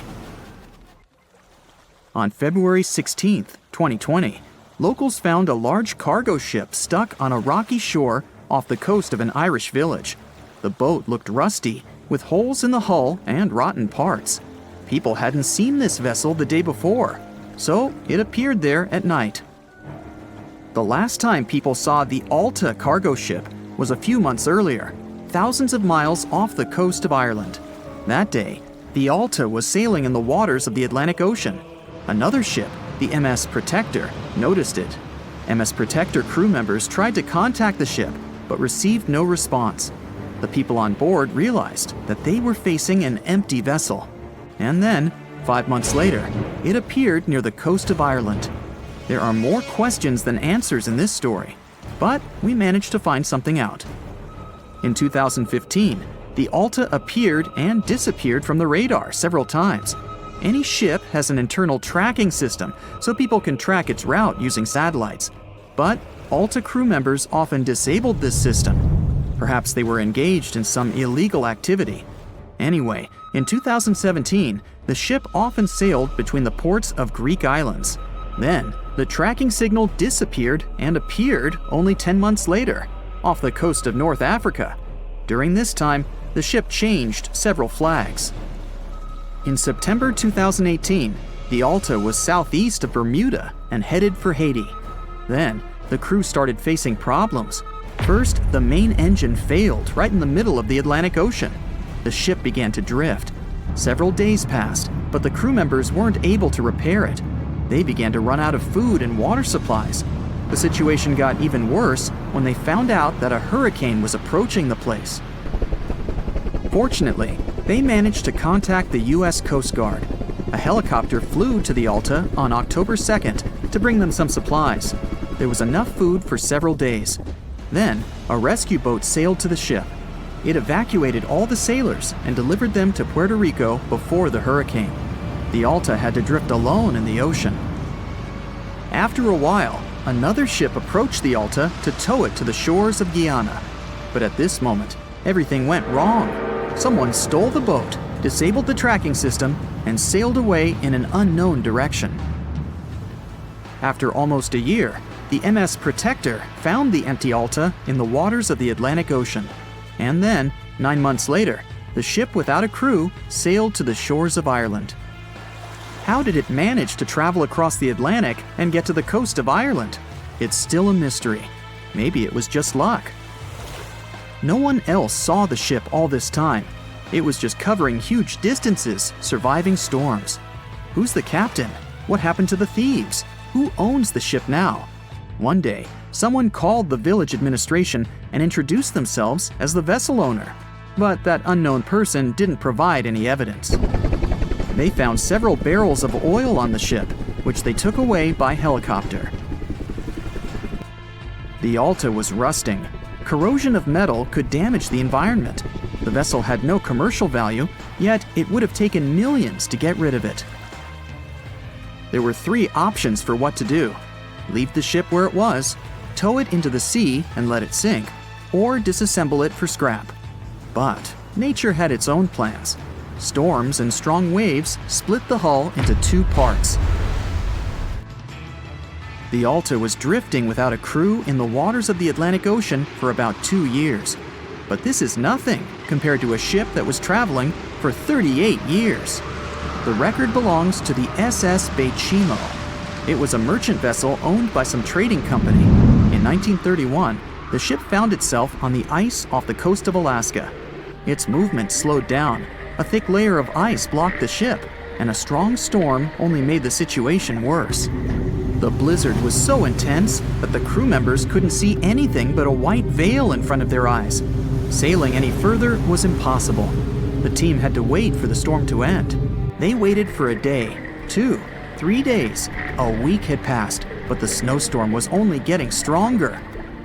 Then, one day, it grew weaker. The crew members split into 2 teams. The first team went to the nearest city. The second group, along with the captain, stayed on board. They set up camp next to the ship and waited for the blizzard, which had started again, to end. There was 0 visibility. And finally, one day, the storm was over. Great! And now, wait a minute. But where's the ship? The SS Bechimo just disappeared during the blizzard. The captain was sure that the ship had sunk, so he left along with the crew.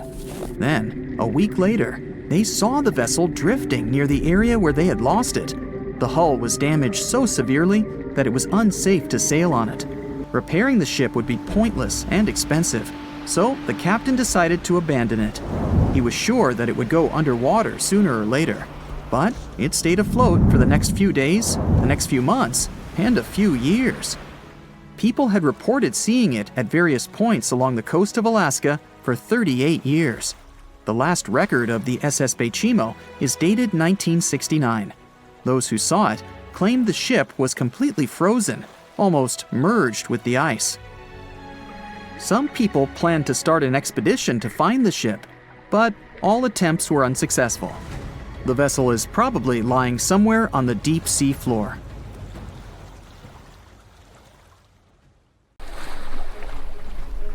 The lookout shouts, "Iceberg right ahead!" The Titanic strikes the ice. Water starts flooding in. Third-class passengers are locked up. There aren't enough lifeboats for everyone. Panic sets in. Violins are playing. The ship sinks. Well, we all know the story of the movie Titanic like the back of our hand by now. But what if I told you that Hollywood lied to us? To tell the real story of what happened that freezing night in 1912, we need to rewind a bit. The lookout shouts, "Iceberg right ahead!" Yep, that part was true. Just before 11:40 at night, Frederick Fleet noticed something darker than the sea directly ahead. As the ship got closer, he realized it was an iceberg. The engines were quickly reversed and the ship turned sharply. Instead of hitting it head-on, Titanic scraped along the side of the berg, sprinkling ice on the forward deck. If you remember, in the movie, Jack and Rose are having a romantic moment when they feel the ship shudder after hitting the iceberg. Everything shakes as if they were in the middle of a light earthquake. Some real-life passengers reported feeling something similar after the impact, but according to Titanic survivor Frank Prentice, it wasn't exactly like that. He said there was no impact as such, and it all felt more like slamming on your car brakes. The ship stopped, and that was that. Some people even slept right through the collision, confirming that there wasn't such an abrupt impact. Mr. Prentice, curious about what had happened, left his cabin and went out to the deck. When he got there, all he could see was a little ice on the surface, not the towering iceberg that Jack and Rose saw. But as we all know by now, the real damage happened below the waterline, where the iceberg had a jagged spur that slashed a 300-foot gash in Titanic's hull. Once the crew realized how severe the damage was, they immediately began sending distress calls to nearby ships, asking for help. At some point in the movie, the radio operator goes to the captain and says there is only one ship nearby, the RMS Carpathia, which later ends up rescuing many passengers. But in real life, there were more ships around. It's believed that the SS Californian was only about 23 miles away.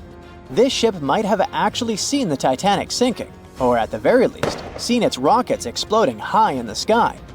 Yet, for reasons we will never fully understand, they didn't try to help. Let's get back to the story. Now, people need to get off the ship. At 12:45, lifeboat number 7 was the first to be lowered, just like in the movie. Women and children were told to go first. But in reality, some women were hesitant and even refused to get into the lifeboats. Mr. Prentice said this happened mainly for two reasons. First, these lifeboats were high and passengers were terrified of the 70-foot drop from the deck to the ocean below. And second, most women didn't believe the Titanic would actually sink. It was called unsinkable after all. So the idea of getting into a lifeboat seemed pointless at the time. This mindset probably explains why Eloise Smith, a first-class passenger, recalled that there was no panic or chaos at first. Other survivors backed this up, saying that no women or kids were crying. But one thing that was indeed concerning, at least for the crew, was the possibility that the lifeboats might buckle under too much weight. This is one of the theories why the first few lifeboats left carrying only a fraction of their full capacity. Like lifeboat number 7, which only carried 27 people in it, even though it could hold up to 65. In total, Titanic had 20 lifeboats, which could carry about half of the 2,200 people on board that night. But that didn't happen. And now we know the passengers had no idea there weren't enough for everyone. As women were calmly getting into the first lifeboats, musicians headed up to the deck. Their only goal was to play and keep the passengers calm. That's a pretty well-known fact. But the real story is that some survivors said they never saw or heard the band. No violinists whatsoever. It's not like Hollywood misled you, though. The musicians did play for over 2 hours after the ship had hit the iceberg. So maybe these passengers were just too panicked to notice the songs, or the musicians started playing later than we think. Now, it's time to talk about the terrible treatment that third-class passengers received. The movie portrayed the crew as cruel, locking the less fortunate below deck like animals, giving them no chance to reach the lifeboats and save their lives. But the official inquiry into the disaster suggested that wasn't true. I mean, yes, fewer third-class passengers survived compared to those in first and second class, but there were other factors at play. Many third-class passengers were reluctant to leave the ship, clinging to their belongings, and had a harder time making their way up from the cabins, which were at extreme ends of the ship. Some survivors confirmed that they were not locked up. In fact, it was quite the opposite.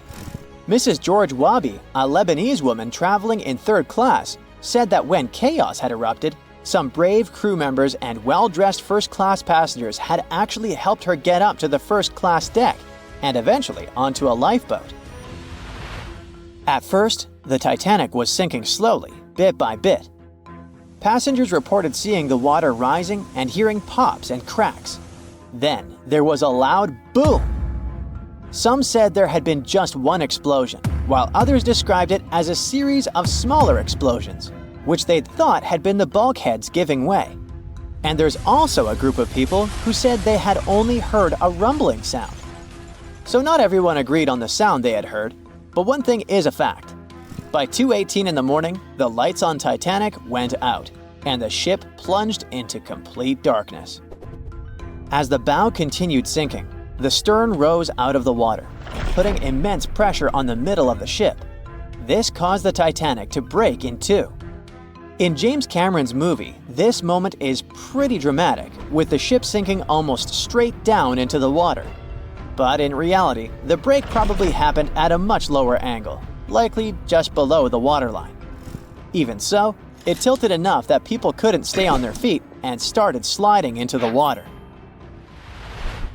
One interesting thing is that it wasn't until the wreckage was found in 1985 that it was finally confirmed the Titanic had broken apart. Up until then, survivors had given conflicting stories. At least 8 survivors claimed they had seen the ship split. Emily Ryerson, a first-class passenger, described it as if the Titanic had been sliced in half with a knife. But there was also a small number of witnesses that insisted Titanic had gone down intact. At the time, this theory was more accepted because most people still didn't believe that the supposedly indestructible ship could break in half. So why the conflicting reports? Okay, so what you don't see in the movies, for obvious reasons, is how incredibly dark it was when the tragedy happened. It was like being in a room with no light, where you can only make out shapes and shadows. That's what it was like on the lifeboats. This means passengers couldn't really see what was happening, and most of those who were close to the ship either lost their lives or were too focused on trying to survive to pay attention to the details of the wreck. Although James Cameron's film didn't fully capture how terrifyingly dark the disaster truly was, the 2012 TV series Titanic did a better job of showing the pitch-black horror of that night. Even then, the reality was much darker and more terrifying than either of these two productions could portray. That's it for today. So hey, if you pacified your curiosity, then give the video a like and share it with your friends. Or if you want more, just click on these videos and stay on the bright side.